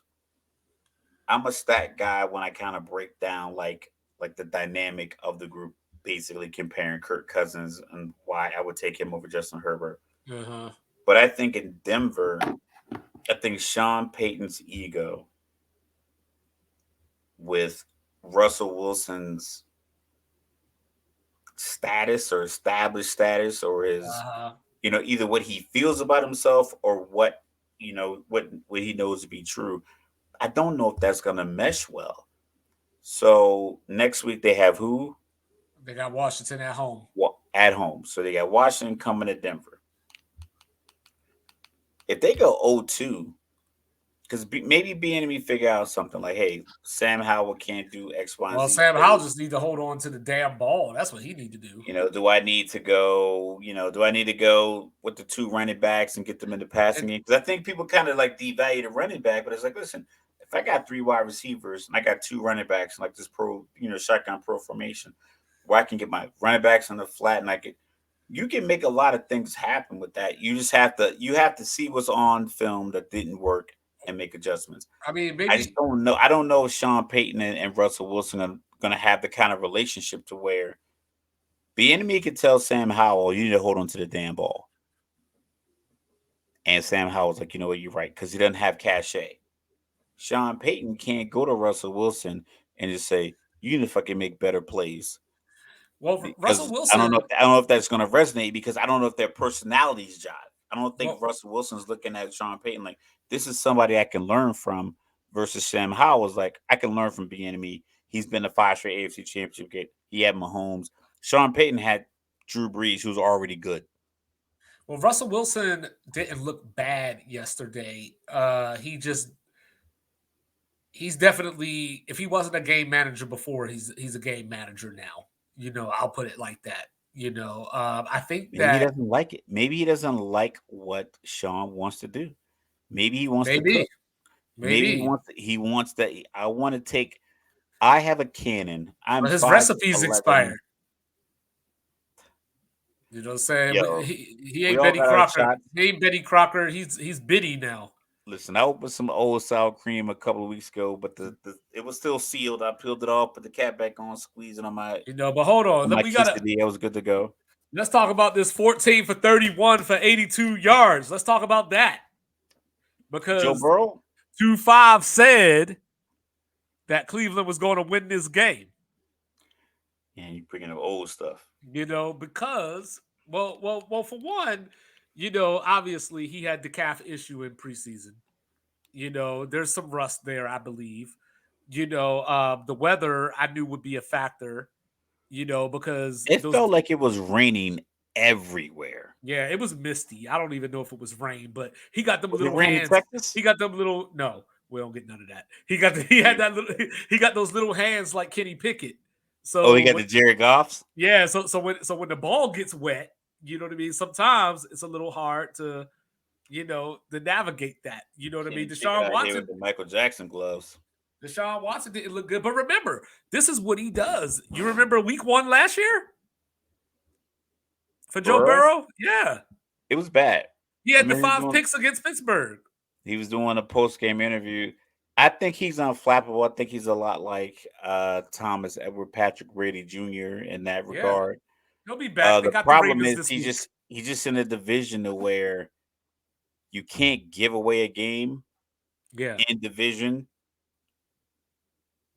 and give other members of your division like momentum to compete against you. Well, they got the Ravens coming in this week, so I expect him to like be ready to go, big game Joe, all that good stuff. But for the purposes of this game, I just think that a team like Cleveland, week one is their chance to kind of announce themselves, if you will. Like, like that game was way more important for them than it is for the Bengals because the It allows Bengals them can, to believe in the locker room. yeah, the Bengals can win 4 games in a row and we'll forget all about yesterday. Cleveland, on the other hand, they lose yesterday. They could have started 0-3 just because. Yeah, but So, Cleveland can go 3-2 over the first 5 weeks, and it's like, oh, this is the beginning of a successful season because we're normally, at the all right, bottom you of. ready for this? How many first downs did Cincinnati have? What's my over under? I don't know. If I give you the over under, you're gonna guess it. They only had 2 first downs. They had six. They Six. had Man, six first downs. you could have said 8. 2.6 yards per play. T. Higgins, 8 targets, no catches. And they already, not a part of the future plan. So watch that one in Cincinnati. We talked about Stephon Diggs. Watch T. Hey, real quick, Higgins. real quick, real quick. Do you think an airplane on your helmet is the best way to commemorate 9/11? What they supposed to put on their helmet? It Just was a just the fighter word plane. vet. It was like a whole fighter plane, like a whole thing that was like a fighter plane that was in the. It I was don't just in the know. game. I don't know. It But just seemed like something you could have picked a different but thing. My bad. I digress. Deshaun Watson, 16 for 29, 159 yards, 1 touchdown, 1 pick. So Play still the not preseason. so still Either not looking play the good. preseason or What get what rid of the joint well, you practices. would think that he would play the preseason just off of the time that he missed. So you would think that the team would want him to get as many reps as possible. Not that you got to play a whole game or anything like that, but but go out there and play a quarter in the first 2 preseason games. So it ain't gonna hurt nobody unless you get hurt. But Trade Zach Wilson. He's a but bum. you know, Sorry. Nick Chubb, 18 carries for 104 yards. Probably the best running back in the league. So I just felt that the game was right for Cleveland to win. It's week one. We see stuff like this. And back to the Chargers, because I forgot to say this when we were talking about the Chargers. Saying, first of all, y'all got to stop being some little bitches and bring back those navy blue uniforms because that I powder think they blue got a shit ain't game. intimidating nobody. Yo, listen. Bring back the junior say owls. The Junior Seau And, joint. yeah, make them say owl. You know what I'm saying? Yo, like I think a lot of NFL teams kind of have the same. I don't want to say problem, but it's like you It's a have. copycat league. It's a copycat league, and you're not. Everybody isn't. Everybody's not the Chiefs. Everybody's not Buffalo. Like I was telling my son about his varsity team, and I was talking to another guy. Like we played a game Friday, lost 17-7. Time of possession was super lopsided. I think the other team had the ball. It's a 48-minute game. Like me and one of the other parents were sitting there doing the math, like the rudimentary math in our head. Like the Mm-hmm. time of possession was probably like 36-12 in favor of the other team, but the final score was only 17-7. Defense played well, but they only feel a lot of time. And I was like, yo, they are a running team that passes, but they call plays like a passing team that Mm-hmm. also runs. Right. And the Chargers yesterday are a running team. And when the chips were, pushed in the middle of the table, they went to the pass and Herbert got crushed on that final drive and they lost the game. Reminded They me of were Jacksonville. killing Miami with the run. Reminded me of that Uh, game in Jacksonville. Kansas City is a team that passes the ball to set up the run. Mm-hmm. But sometimes they'll go completely away from the run. It's like, yo, they're playing you for the pass. So even on 3rd and 8, you might be able to pop a draw play and get 6 or 7 yards. And now, because you're so Especially aggressive, with you as can go hard as for the 4th Pacheco down. runs. Yeah. As hard as he runs, the way McKinnon kind of operates like a punt returner in space, It's just sometimes teams get kind of caught up. Atlanta, I'm a fan of them. They are a running team that barely passes, Yeah, and Algier keeps they don't, stealing all B. John's touchdowns. they don't. Bijan still got one, but Bijan had more catches. He had more catches than Pitts and London combined. Mm-hmm. Like in the third quarter, and not like at the end of the game. Maybe he had like eight, whatever. At the beginning of the third quarter, he had 5 or 6 catches already. Drake London and Kyle Pitts have 4 targets, maybe. So you are a running team that passes, but you don't threaten the defense with the pass. So it's all about finding a Oh, balance. yeah. So So, I think some of these teams that don't, if you don't find a balance, then guys is going to be either in the box or they're going to play deep, i.e., what Tampa Bay did to Kansas City in the Super Bowl. It was like we're going to play cover two, either cover two man or cover two zone, and say, are you going to run the draw play? You're going to do the handoff. You're not going to run the ball. You're just going to throw into this shell that we're going to sit in for 60 minutes or whatever amount of time they were on the field. yeah. So what are you thinking now? I know back when we were doing previews, one of your big takeaways was, hey, as a Falcon fan, we're playing against all these teams with first year quarterbacks and all this kind of. So how you feeling about the Green Bay game after what you saw yesterday? What I'm thinking is this: it's going to be a lot like Minnesota season last year, where it's one possession game and it's going to be a toss up. Yeah, and that shit ain't worked for Minnesota yesterday.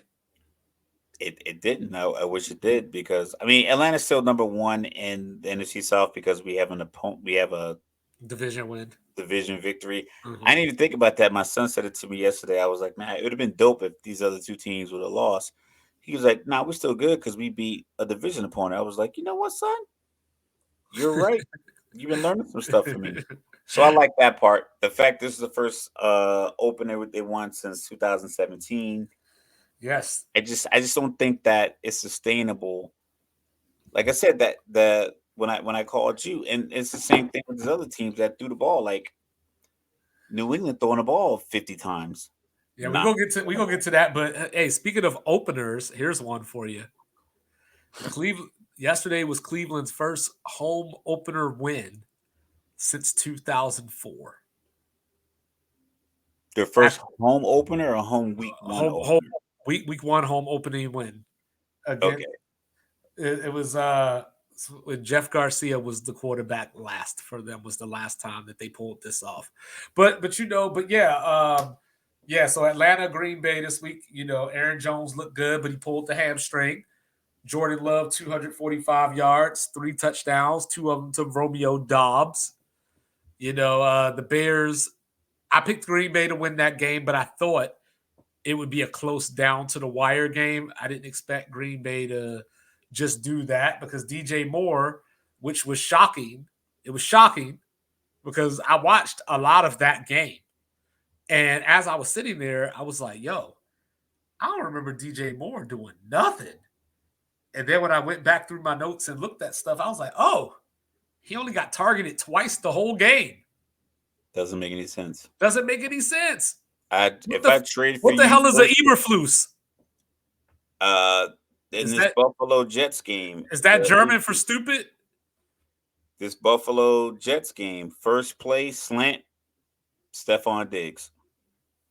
This, Ooh, Josh but Allen got but what Miami but first of what the but what I preseason. liked about Green Bay, what they brought to the table was, I always talk about Aaron Rodgers, first down pass, second down pass, so on and so forth in the red zone or whatever. But I liked it because for the whole game, they went 30 rushes and 27 passes. So I like that balance, and that's going to be the key to their success. Before I get to Pittsburgh and them getting demolitioned, I got to go back through this. We talked about this before we came on. Let me walk back through the Giants for everybody. So Oh, 12, their possessions, yeah. yeah, 12 possessions. So taking it from the top, they had a field goal blocked, return for a touchdown. Next possession, 3 plays, -11 yards, -9 yards, and a pick six. 3 yards, interception, missed field goal, and then right before halftime, -7 yards. So starting the third quarter, 7 yards, turnover on downs, fumble, turnover on downs, -4 yards, and the game was over. Danny Jones, come to the carpet, please. That my okay.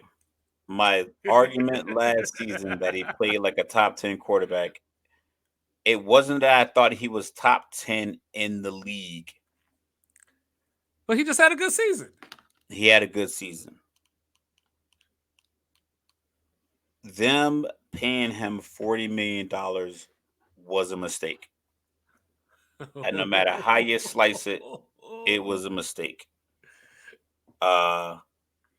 Because the expectation is, I know you're laughing, don't say anything yet because I'm a little bit behind you. The No, I'm laughing at expectation you. I'm still laughing at you. the expectation is that he's gonna if you are taking up 25% of my cap, then you need to cover up 25% of my mistakes. So my inability to sign a top flight wide receiver, you need to cover up that. My as a team's inability to keep a safety or keep a defensive end or not re-sign a defensive tackle. You have to compensate for that because I gave you the money I could have been giving these guys.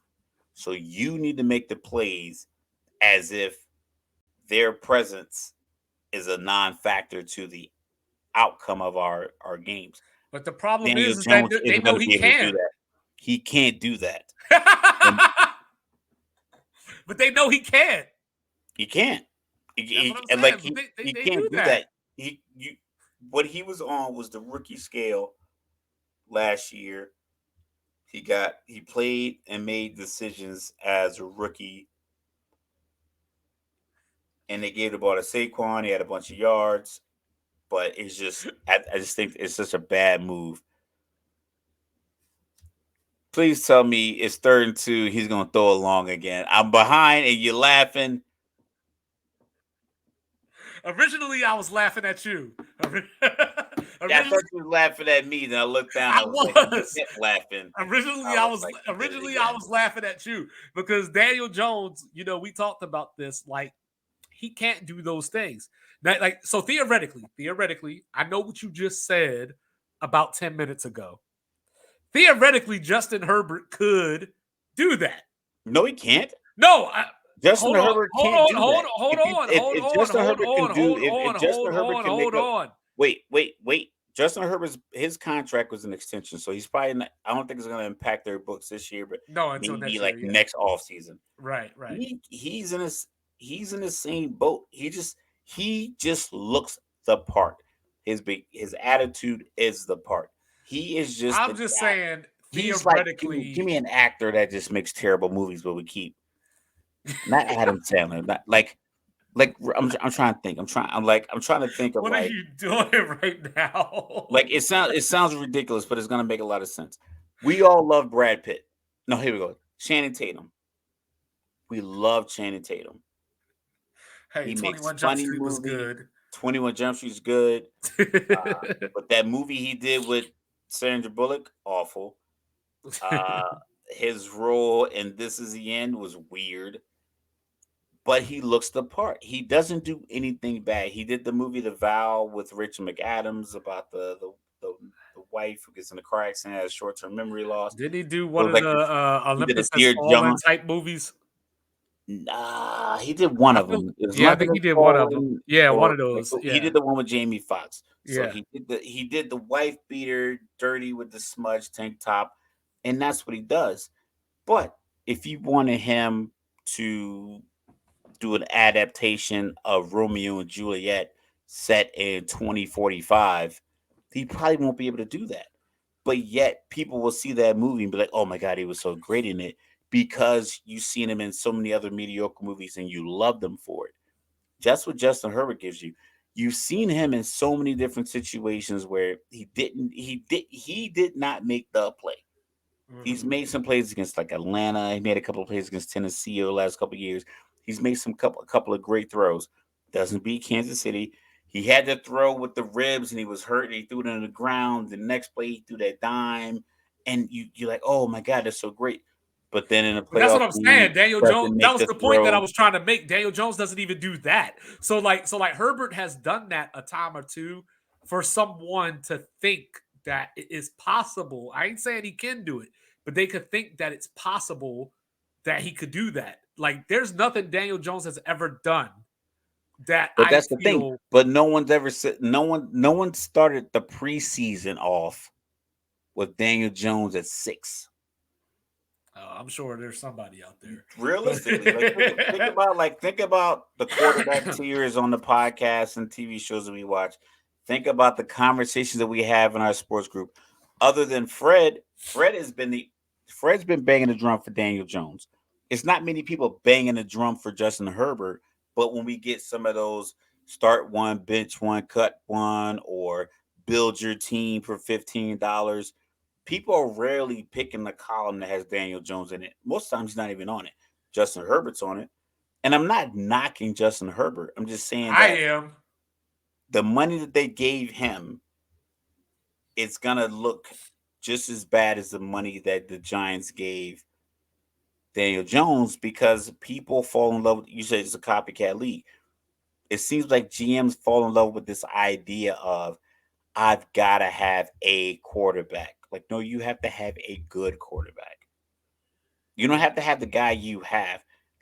I even think about this with Dak. Like, I think Dak is a very good quarterback. But if I could have moved him and maybe got Kirk Cousins around that same time, I know I'm on a Kirk Cousins trip a little bit. Or when Flacco got his $120 million post Super Bowl, if I was a Ravens, if I could have looked around and said, okay, can I get a different guy, or do I have to give this guy 40 million or 30 million or whatever it was? I think it's like 30 over 4 years. Same thing with Atlanta. When Atlanta gave Matt Ryan like 34, he was getting more than Aaron Rodgers. Aaron Rodgers won back-to-back MVPs after Matt Ryan got his extension. Right. So I think sometimes people GMs fall in love with this idea because we know what it looks like when you don't have a good quarterback. Right. We saw what Arizona looked like at the end of last season, Yeah, what they're we going to see look like this year. Tennessee. We Tennessee has Ryan Tannehill. He just doesn't play well. We see Tennessee. But if you think about those years when before Andrew Luck got drafted, and they had Curtis Painter and Jim Sorgi in Indianapolis, or like I said this year, when you see what Arizona's going to put out on the field, or even in Tampa Bay, I like Baker Mayfield. I don't think he's the answer. But if Mhm. they have to bench him, they're going to go to Cal Trask, who hasn't thrown a pass in 3 years. Yeah. So, what you think about Brock Purdy? I like Brock. I think he did a good job. I think he's perfect. When I watch Brock Purdy make a tough throw, immediately I think Trey Lance going to make that throw. It's it sounds like dickish, but I think about it literally every like that Brandon Ayuk catch. I was like, Trey Lance is not throwing that ball. And we got first and goal Jets. 6 Something minutes about left in the something fourth about the quarter. way something about the way that Brock Purdy plays just kind of solidifies the trade. Trey Lance was in the game last night, and one of Chris Collinsworth said that you can have 3 quarterbacks on the roster, Mhm. but you can't play the third one if the other two are healthy, which is like a Yeah. weird rule to Yeah. have. But Oh, Zach Wilson takes off down to the 4. What was I gonna say? Yeah, so I mean, I bet you Patrick Peterson ain't gonna try to come at Purdy again, but I mean, next time it'll be the Super Bowl, so I'm pretty sure he's in the oh, is clear. that what it is? Yeah, All right, so Baker Mayfield, I'm gonna wrap this one up real quick, but Baker Mayfield, did his thing, his game manager thing. He did the right thing and found Mike Evans. That's all he was supposed to do. throw it to the And 6'5" light skin guy. yeah, and they got out of there with a win. Washington, I hope, was just taking Arizona lightly. Ooh, that And was my elimination pick. I was worried. oh my goodness, this catch. Garrett Wilson from the Ohio State University. Sorry, It's is cool. that Listen, no? Is either that good? way, No, is that good of a catch that I had to do that? Like you'll see it in a second. Either way, I'm still gonna see it. No, it was that good of a catch. I had to do that. But Alexander Mattinson, 11 carries for 34 yards. So, not off to the best start. Minnesota has to run the ball. You got to run the ball. Not off to the best start trying to replace Dalvin Cook. No way. Zay Flowers. No way. I know. See, way. I told you. I told you. No way. Over Tre'Davious White. If that happened to me on Madden, I'd be ready to quit. Yeah, you would be like, yo, I don't even care. You know what? Justin Jefferson. I'd offer a friendly quit first, just so I can get my mental state together. Then I'd probably finish it out. But last question before we move on. So was yesterday another one of those examples of Philly jumping out to an early lead and then taking their foot off the gas? Yeah, or did New England show us something yesterday? Did McCorkle show us something? I like McCorkle. I don't like 51 pass attempts. Or I think maybe 52 pass attempts.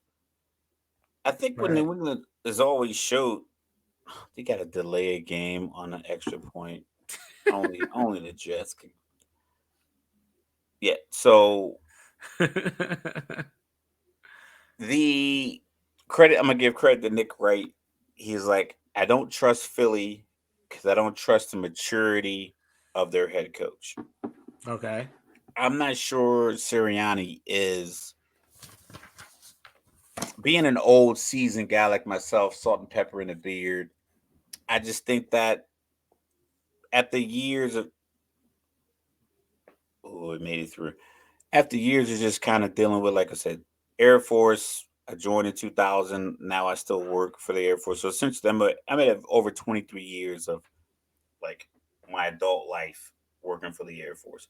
So I understand how it works. I can break it down, good, bad, or indifferent.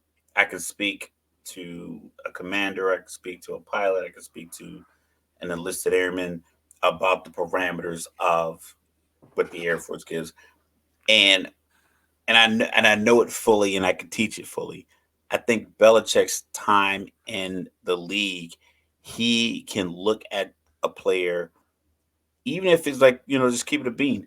Referencing the 28-3 Super Bowl. I don't know if he ever does this on the sideline when he's mic'd up or whatever the case may be, but I think you can look at him and know that he'll tell you, okay, they're out to a 16-0 lead. That's 2 possessions. We're getting the ball back. We go down and score. We stop them from scoring. We get the ball back. We're gonna even if that's not the case, I think his calmness in that conversation, either through the coaches, and that kind of matriculates down to the players, and they go back out on the field and they just perform. Whereas Sirianni, I think Sirianni's up 16-0. He's turning to the audience, talking slick to the fans. He's in the camera. He's, calling trick plays. Videos. He's out there doing a gritty or something like that. I just think that certain guys like I think Matt LaFleur gets up to 16-0 lead. He's worried about how do I get to 19 or 23, even 24-0. I think Sean McVay is a guy's like, how do I add to this league? Oh, and shout out to the Rams, by the way. Beat the brakes off. Pete Carroll's another guy like, how do I build on this lead? Mm-hmm. There's a few coaches I think that would, like Steichen right now, to me, he's looking like a guy who doesn't understand the parameters of being a head coach, instead of being like, yo, you don't have to be a cowboy. Mm-hmm. Just wrangle the cattle. You don't have to be a cowboy, just wrangle the cattle. Same thing Staley goes through. Staley is a guy I don't trust to just, Josh McDaniels is a guy I don't trust to just go for. Sean Payton is a guy I don't trust to just operate under the basic format of being a head coach and let your players make plays and not your play calls make players. Jalen Hurts sure got some timely fumbles on him, though. And this is a whole different game if New England doesn't hold on the 2-point conversion that McCorkle ran in. It would have been 25-22 instead of 25-20, and they could have got the field goal, put it in overtime. I thought that was huge. But bad news for the Eagles. So they play on Thursday night at home, Minnesota, welcoming in the Vikings. No but Bradbury. no Bradbury. Fletcher Cox left the game with an injury yesterday, and Nakobe Dean was seen in a boot. So things ain't looking They'll be so great. good. I mean, they'll They still got beat Minnesota. they I'm got sure. they got the national championship Georgia Bulldogs scattered and sprinkled about Yeah, they got on their Jalen Carter division. out there. But They no, got Carter out there. They got Graham out there. They got Jordan Davis out there. yeah, they still The beat safety that kept Minnesota. getting run over. They still beat Minnesota, but yeah, that's just a little I don't like concerning Thursday night going second. forward. I don't like that. You should the players. Oh, don't say nothing. I wasn't Uh, even watching it. I flipped the Monday Night Raw. Sorry, okay. Raquel Oh, Rodriguez and Rhea woo! Ripley. But now I'm flipping Dawkins. back. Dawkins threw like a little shove. Should be a 15-yard penalty. Oh, we I'm got a little flipping back. scuffle. All I saw was We got a fumble. a Oh, we fumble. got Yeah, I saw the what the? fumble. Did somebody come off the sideline and just run over the tight end? It looks like somebody went helmet to helmet on Josh Allen though. I haven't Like seen a like flag yet. yeah, when he was going to get the ball, he got hit in the helmet. But I I don't know think if it that was counts though. yeah. I don't think it counts. It was a fumble, so But Jets got the ball. So here we are, 4:47 left in the fourth quarter. Can the Jets do the unthinkable? So And it bounced off his chest. Who and dove and, for the ball? and Oh, for those of you boom. keeping count, Oh, ah, and for those of you fumble. keeping count, that's 4 turnovers for Buffalo, 3 by Josh. 3 by Josh Allen, and actually all 4 by Josh Allen because he fumbled it. He has 2 fumbles and 2 picks. No, he's got a fumble and 3 picks. Oh yeah, he has 3 picks. 3 picks, 2 to Whitehead and the 1 to DJ Reed. And I guess Whitehead recovered the fumble. Yeah, you see, there you go. This is the stuff nightmares are made of, Yo, but Jesse Bates is wearing 3. Who else made plays yesterday wearing 3? I don't know. He But had 2 speaking, picks in the fumble in the cause fumble, and he caused the fumble, forced fumble. but how about Dennis Schroeder, FIBA MVP for the world champion? Do I get to call him world champion? World champion of what? You I don't think know, like I don't. Okay, that's another thing. I mean, it's the World Cup. The no allows statement is the Olympic champion the world champion, or the 3 years in Well, I think 3 or 4 years in between.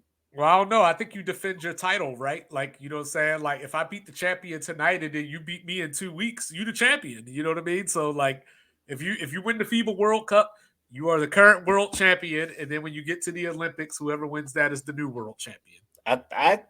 To me, the Olympics seem a little bit more stable. That's locked in as the world champion. I think we won gold last time in the school together. Well, no, you just saying that because that's when we send the heavy hitters over there and we win. But I think about that same thing with track. It's like, all right, how are you a world champion if you're not the Olympic champion? Right. It just to like, I mean, I guess we're just arguing semantics. But Yeah. world champion of what? No. Yeah. So, No, the U.S. just we needs have to the be same stacked to panic. win. We hit the same panic button every year, and I was talking about this with a guy in my office last week. No, was on the bar. Is the barber either the barbershop in my office? We have a team full of either guys who are alphas or feel they're alphas, whereas Slovenia, Serbia, Germany, Nigeria, Sudan, all these other teams, they're built like your standard NBA team. Jordan, Pippen, Rodman, Kukoc, role players. Golden State, Steph, Clay, Draymond. I'll go to championship. Iguodala. Iguodala, Wiggins, Poole, like your role players. So when it comes down to we need XYZ play run, you don't have Anthony Edwards kicking it to Halliburton, kicking it to Brandon Ingram, Biggest kicking it measurement to, of the season so far. And the Jets are about 6 inches short, 4th down and 1 with 3:01 left. Do you go for it or do you take the points? if you spread it out, I go for it. But if you're gonna go tight, if your idea is to call a tight formation and it's not just a straight quarterback sneak, then you're just better off just taking the 3 points. See, I think I take the points here just because Buffalo Well, going with the flow of the game, like and it's only 2 minutes. Like we're coming up on 2 minutes to go in the game. Like I think I take the points, but we'll see. All right, here we go. Here's the play. Quarterback well, sneak. Oh, so anyway, yeah. yeah. So like, So like I said, I think these in between tournaments. First of all, I don't. I know Noah Lyles what he means, like world champion and what. I'm not sure if the FIBA World Championship title resonates as much with your upper echelon NBA players who are soon to be retired NBA players, by the oh, way. I'm sure it doesn't. Yeah, so like I don't think KD, Devin Booker, and LeBron really give a damn about FIBA in the Philippines, or if it was somewhere dope, if it was Toronto and was close, you could bring your family. If it was like the game was in Vancouver, or maybe like if the game was in London, if the games were in London or somewhere in Europe, Well, I guess I this is think more it like has to a be somewhere where it's dope. Like if it's not cool, I'm not spending my off season in Manila, way on the other side of the world playing basketball. It's like, nah, it's not worth the whole.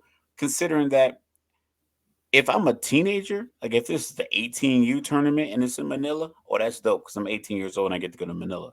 But right. it's like right now, I'm 42. I've been stationed in Europe. I've been stationed in Korea. If you're like, yo, we should do this New Year's, but I'm like, no, I'm not doing it. I've already done it. I've already lived that. I've already been able to do all the other stuff. You want to do something local, you want to get like an Airbnb and somewhere dope and just kind of like, hang out. We all can get there and have a good time. I'm with it.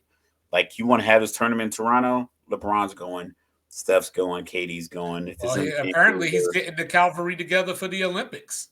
where's the Olympics this year? Like in 2024? I have no idea. I don't watch the Olympics, so I cannot tell you. Um, I thought it was like, I I'm can't gonna remember. look it up right now though. But Yeah. like yeah, I'm not an Olympics guy. Like I don't know for what it is. Like for me, I I like like the Olympics. I don't like it. It's in Paris. I Yeah. like Okay. I can take. I'm Steph Curry. Aisha's coming with me to Paris. I think I'm too Americanized. So like when I watch these sports, I want to watch I want to watch games that have like impact on standings, playoff seeding, all that kind of stuff. Like I care less about a gold medal. Like, like I it's love not the my thing. Olympics. I love And, watching. and and not only that, but I love the like track. I love The I love high curling, jumping. Yo, but curling's that's the Winter Olympics though. I rock but with when it curling. comes to basketball, the result is almost a foregone conclusion. Like we always send the best of the best, and nobody can match up with the totality of our best. So I don't want to watch the U.S. win games by 30. I don't want to watch anybody win games by 30. But I I don't was think looking, it's that bad though. but I was looking at these FIBA rosters, just trying to figure it all out. And so, Germany played for the title, and of course they had Dennis Schroeder, they had the Wagners, on their squad. Of course, Slovenia had Luka. Serbia didn't have Jokic, but they had Boban Bogdanovic, Poku from OKC, and Nikola Jovic, who might get up in this Dame Lillard trade. The Dominican Republic had Carl with a K. And like so, like I there's thought he was from the Bahamas. so there's no, so there's like all kinds of stuff going on here. Like Team Canada, they had SGA. You Canada got probably has the most real dudes from that country. they Like I think Eric Gordon played for the Bahamas because I think his Yeah, he grandma's did. from Yeah. there. I think Cat's not Dominican. Stop it. Then you had like you got I remember Becky Hammond played for Russia in one of these tournaments Yeah. because she played in the professional league. So it's like Yeah. sometimes international stuff is a little A little whatever. I extra. saw something Like I today remember was like Luol Deng used to play for Spain. who else played? What's the ball name? Serge Ibaka played for Spain. Yeah. They had that dual citizenship. It's like your name is Serge Ibaka. But Canada though, like Canada, hold on, they had SGA, RJ Barrett, they had Dylan Brooks, your guy. Lou, they could get Lou Dort, I guess. BB. You know what I mean? Tristan Thompson is from Canada. They had Andrew Wiggins from Canada. Like yeah, these are so like they could put a from squad Toronto. together. They They could put could a put real squad together. yeah, so that if they put that squad together, then we They got a still would get USA mollywopped by we got a Devin US Booker. we got a USA Canada final, you know what I'm saying? But I don't know. So when I look at this, right? I was trying to figure this all out. And Jaren Jackson was like the lone big man on the team. You know, so I was They looking at the always put the team together poorly. They yes, they put the team together and try to they, they allow the style of play to dictate how they put the team yes, together. It's like, listen, I get it. A lot of dudes shoot threes. That's cool. But people are shooting 33% from three. So that means every 10 3-pointers they shoot, 6.7 of them are going to be rebound opportunities. Give me the 6'11 defensive player of the year down there to rebound. Give me the big man down there to rebound, and let me get to the cup. Like, and that's the thing. I was talking to my son when he played basketball. I'm like, yo, you want to shoot this shot from 20 feet against a 2-3 zone where you can pump fake in one dribble and be at 14 feet when you come to a complete stop. yeah. And now you're So shooting a 14-foot floater versus a 20-foot 3-pointer with a hand in your face.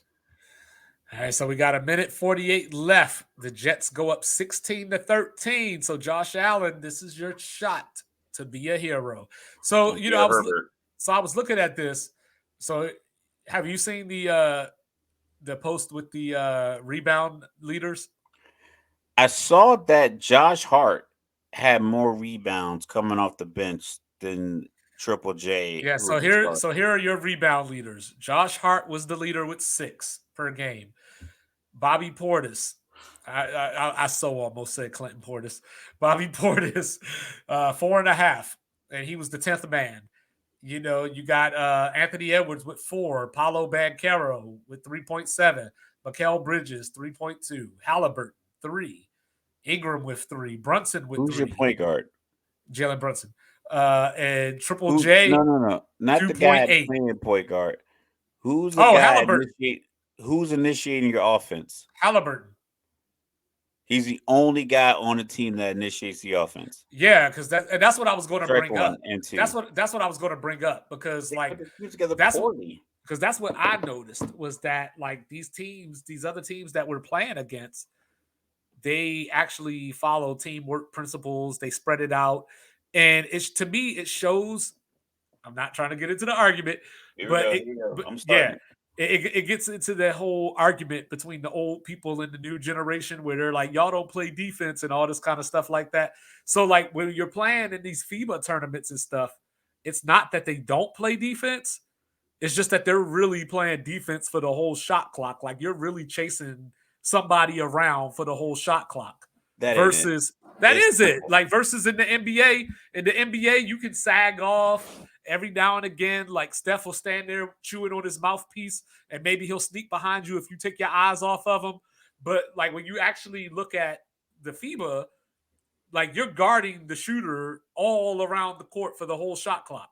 If they would have brought Tyus Jones and campaign to be their point guards, pass first, pass essential, pass like just I want to pass as a point guard. That's the problem with USA basketball is that the teams don't employ. If you look at the 2004 Athens team, you had Marbury, Iverson, Dwayne Wade, I think LeBron James, Carmelo was on it. Who initiates the offense in that coming on? Not Even a soul. Draymond Green. Not a Give me soul. Draymond Green on the floor. Somebody that's going to throw the bounce pass, set the screen. Because if I could throw a little drop pass, set the screen on the guy that's guarding Dame Lillard, and get Dame an open three because he knows I'm setting a solid screen up top, then I think he's good to go. They you have to look at history sometimes and ensure that it doesn't have to be a fear of repeating itself, but you have to understand, like, listen, we are putting ourselves in the same position that we were in 20 years ago when we made that team that didn't have any didn't have like you put Austin Reeves on there as your token white boy, but he's not your point guard and he's not your spot up shooter. Yeah. He's just the same as he's like Anthony Edwards or Brandon Ingram for that effect. Like he doesn't do anything different for you offensively than what those guys do. So if I'm defending you and you take Ingram out and you put Reeves in and you take Reeves up, put Ingram in, if I'm the defensive coach, I'm like, I don't have to change because Ingram's not going to do anything that's going to stress me differently than what Reeves is doing, Right. what Anthony Edwards is doing. Like they're all going to do the same thing. Like Yeah, who's they're going to just be the different guy? sizes. Different sizes. Up. Is he gonna? Yep. Take another hit, and they But have no timeouts left. Okay. So, but so yeah, I but think that's the key. Is like I saw something today. I want to quote Rudy Gay, but he's like they need to hold tryouts versus selections. I agree with that. Most of these guys are nursing injuries from the season, and Jalen Brown's not playing. He has a $300 million contract. Boss Right. has not let that slide. Well, he just played in the Big Three All Star game. That was one day. One day you play at 75%, shoot some jumpers, back some people down. You play against Big Baby Davis Ooh. or Steven Jackson, whoever else is still in the Big Three. Offensive pass interference on Stephon Diggs. Now you're trying to be buddy buddy on the sideline. Yeah, him and Sauce play fighting.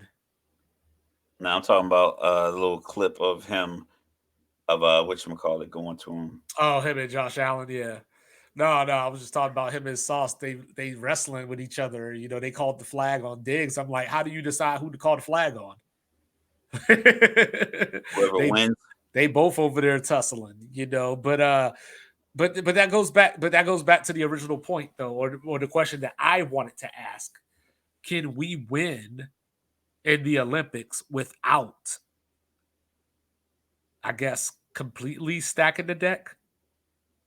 So, like, if we had a team that had, like, say, Devin Booker, um, say Embiid played for the U.S., so Devin Booker and Embiid, is that enough, or do we need Devin Booker, Embiid, Jason Tatum? No, You know, what you need is you need a point guard and a backup point guard that can initiate the offense. You need a two guard that can initiate his own action. You need a guy like Jason Tatum who is a mismatch. At 6'8", most teams don't have a guy equally as athletic to guard him at 6'8" with another offensive package. So essentially, you put him in there, and he's all offense, and then the 6'8" guy that's probably guarding him is just hoping that he can guard him. But you need role players in there, like I said, you need you need a Tyus Jones guy. You need like a guy like Mike Conley. Uh, I like I like Devin Mitchell. I think certain like guys that can play off the ball while simultaneously creating their own shot. I think Clay will be great with the FIBA team because he doesn't need you need a but he's couple of not trying Kyle to put Korver those guys. extra miles on his legs, though. Like, he's trying to I do. mean, he's got his $200 million deal almost. You I need a know, but he guy. want to win another championship. Yeah, that's not gonna happen. You could look in the locker room and tell. The Like, come on. empire is fallen. That's It's my like, line. yo, I am 42. I am not gonna get to 6 feet tall. I know Here it we is go. cool. I've enjoyed my life. I had a great time. I'm not gonna make it to 6 feet tall. Clay knows his team is not gonna win another championship. But 16 seconds. Buffalo down at the 31. Second and 10. Josh Allen so far. I'm Let me like get let me 20, get I'm like this 19 seconds behind you. let me get this right. 28 for 35, 226, one touchdown, three picks, Three sacked picks and five times, a fumble. he's been hit at least 11 times. And Stephon Diggs, 9 catches for 92 yards and a touchdown, or 10 catches for 103 and a touchdown. Clock it, clock it, clock it. All right, don't say anything because right now I'm at the part where they clock it. All right. At I'm at 16 seconds of saying. Yeah. So So like I think that's what the other teams but that's what the other teams have always had because when even when Coach played against the Dream Team and we were stacked. If you look at the Dream Team, we had John Stockton initiating on offense. You had Magic Johnson, point guard. Larry Bird, matchup nightmare. uh, Jordan, all world athlete. Pippen, all world defender. Ewing, Barkley. Like, granted, these guys are just, out of this world. But what they did, like, if you just simply look at what they were able to do, defensive stopper, rebounder, matchup nightmare. If you looked at this current US, yeah, Anthony Edwards, who said like that famous quote was like when Steve Kerr asked him to come off the bench, he was like Kobe did it.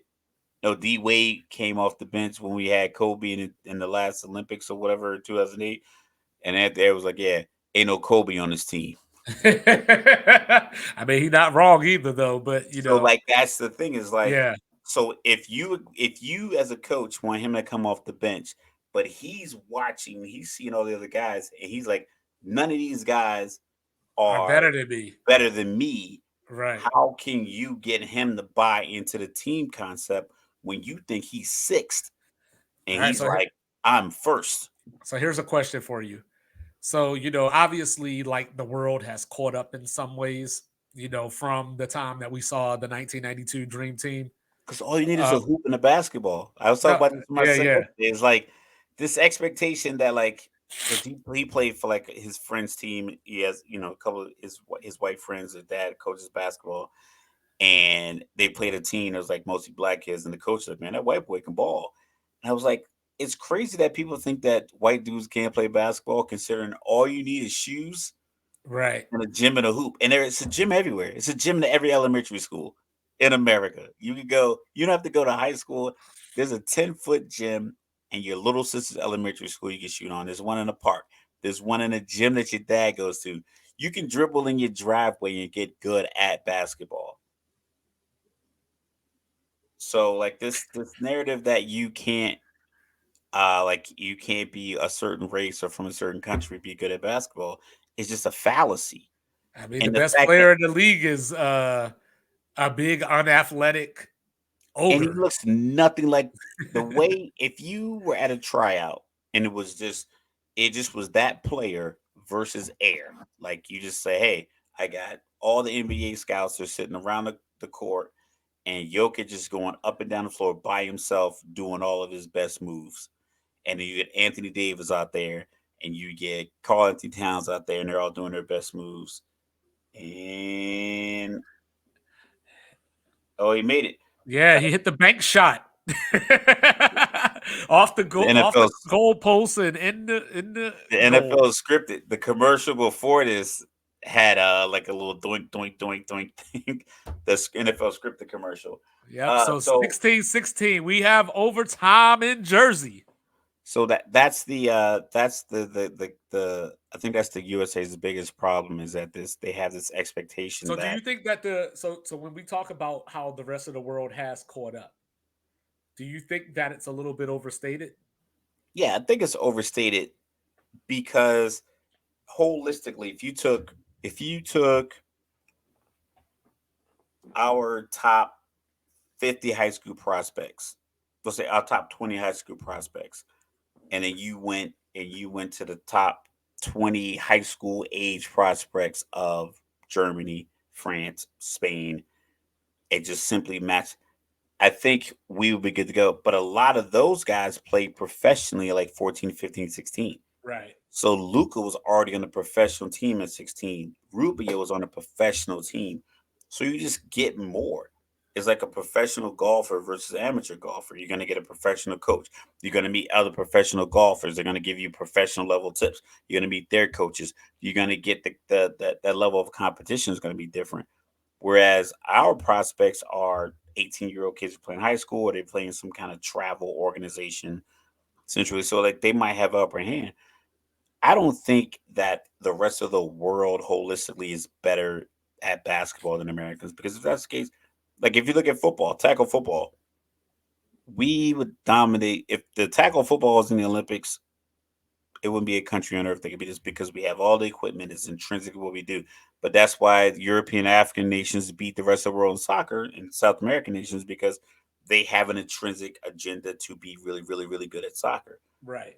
Basketball, if they're going to allow NBA players to play in these quote unquote amateur tournaments, we're always going to have the upper hand simply because there's only a couple of guys that are really, you got Embiid, Giannis, Luca, Jokic, uh,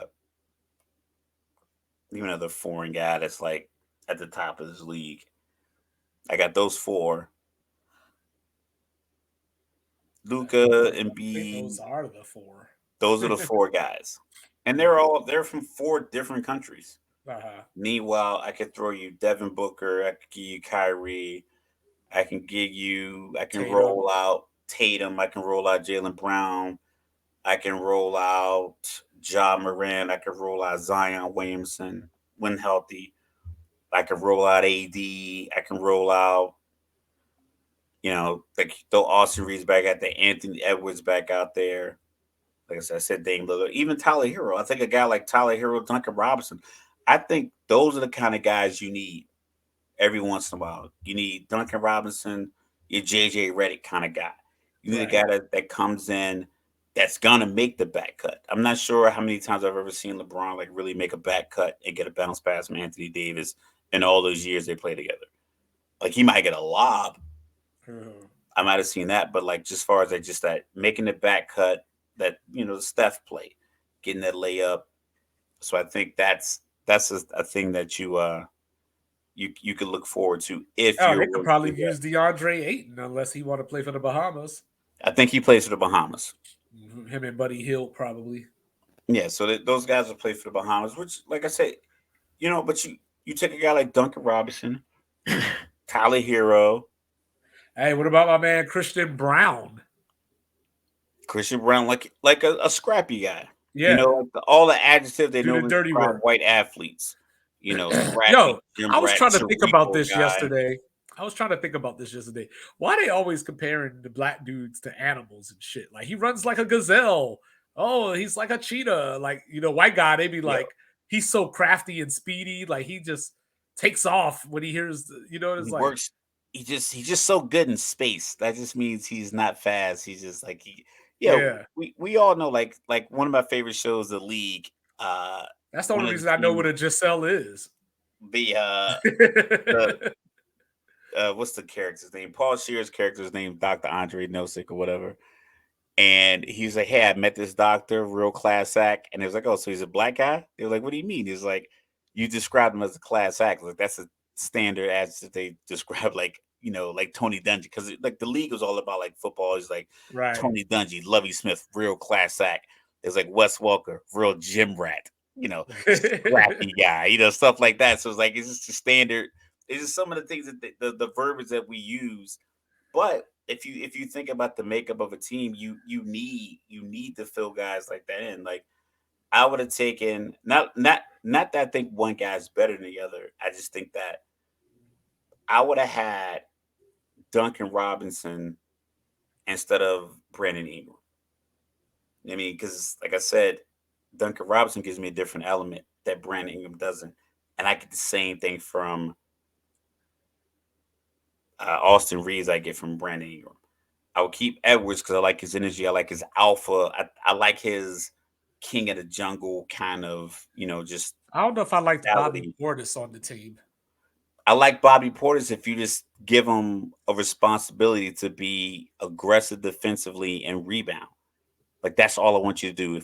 If if you're in that Rodman mold, I need you to operate like Rodman. I don't want you taking any jumpers. I want you just down here banging, getting your 5 or 6 fouls. I want you to be a Well, nuisance. I that's what want you I'm to be a saying. nuisance Like that's around the kind of the rim. problem because with him and Jaren Jackson, you have like height, but they both want to shoot jumpers.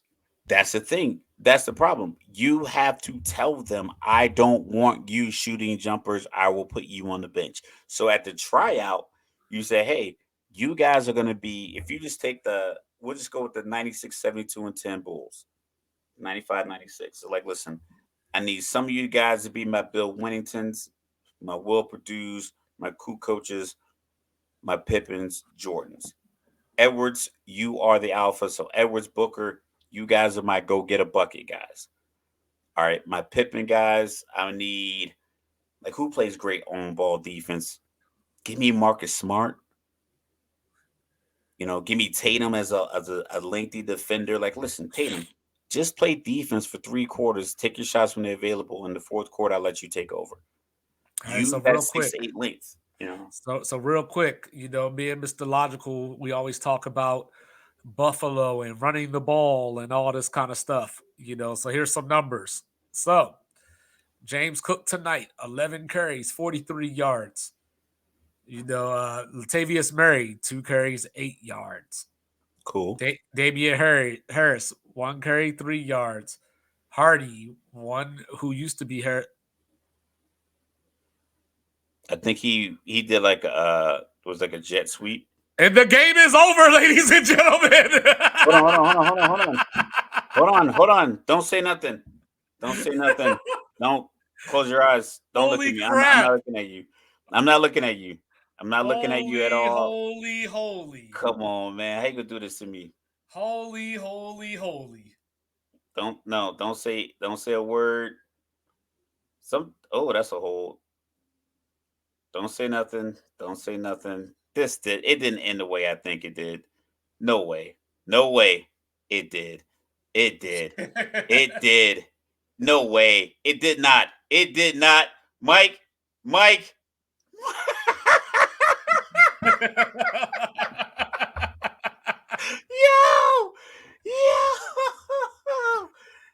Oh. I so thought he was going to run out of bounds.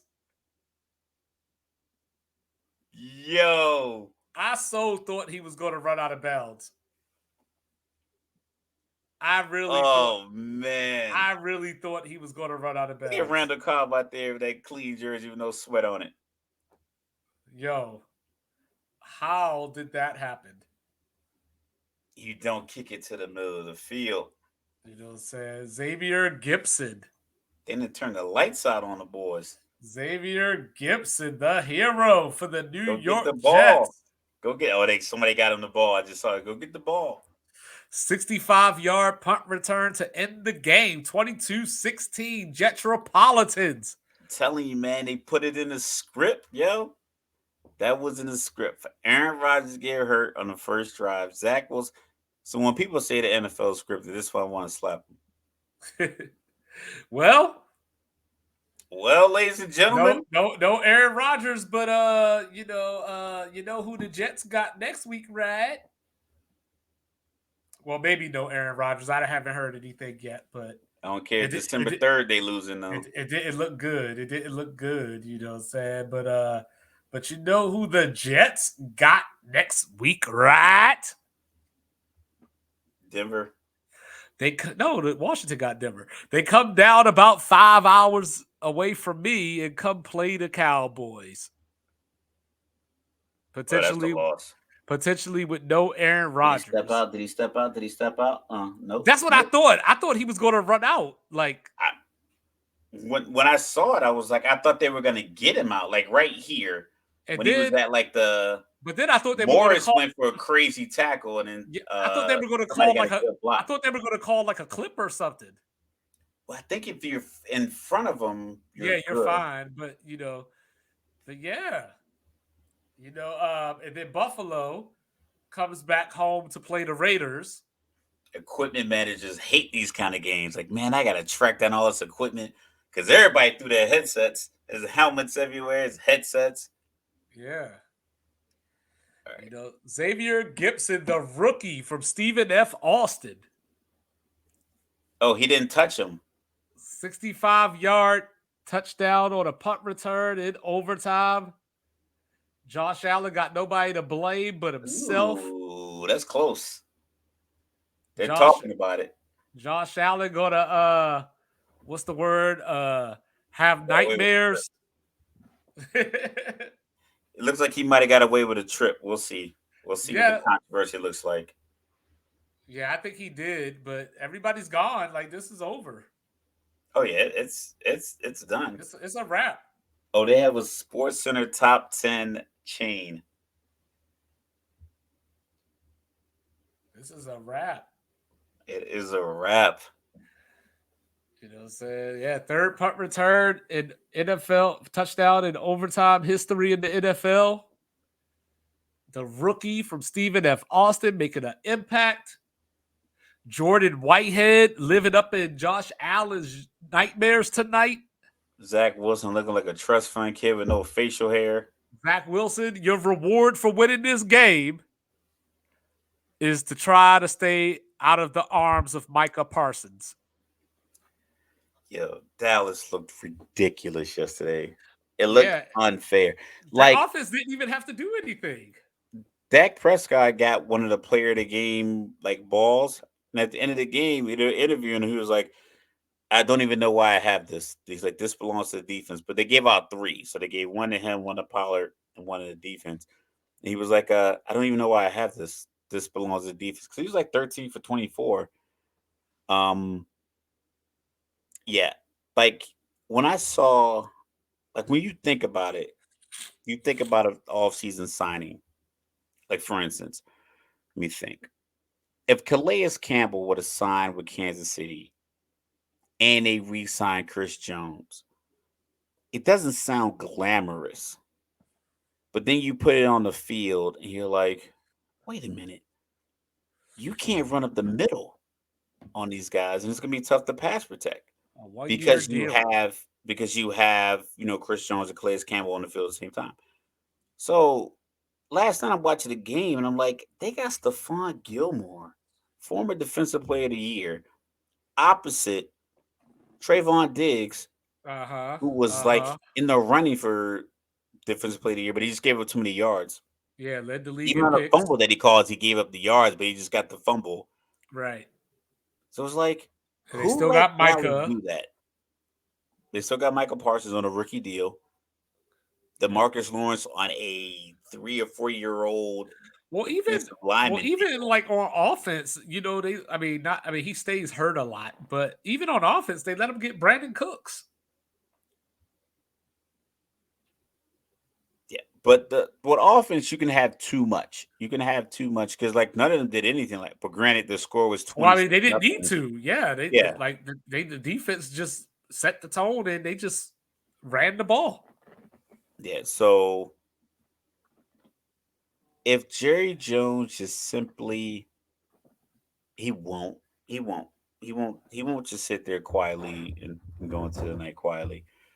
He's gonna say, He's going to say, "I like what we got here," and this reminds me of the the the Super Bowl championships that we won back in the '90s with Russell Maryland and Leon Lett and blah blah blah blah yeah, blah. He's gonna say all MVP that. Larry Brown, and like Neil all O'Donnell that. is throwing him.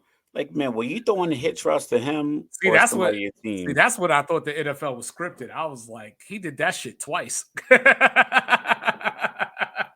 I don't know. Maybe they had to be using the wrong word in the huddle. Like the word might have been snap, and then the wide receiver thought it was pap, and he was running a go. He should have turned it off. It's like, man, I said snap. Like, I mean, I thought you said pap. I'm like, listen, this is the second time today that we did this.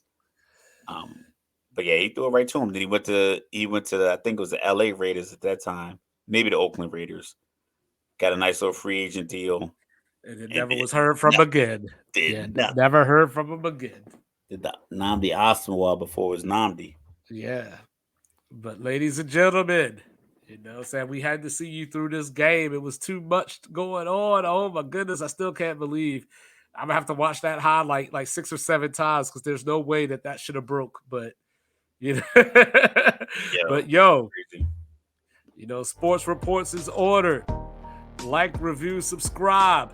Happy birthday, Mr. Logical. Yeah. Love you, America. 42. Yes, sir. See you on Thursday. Peace.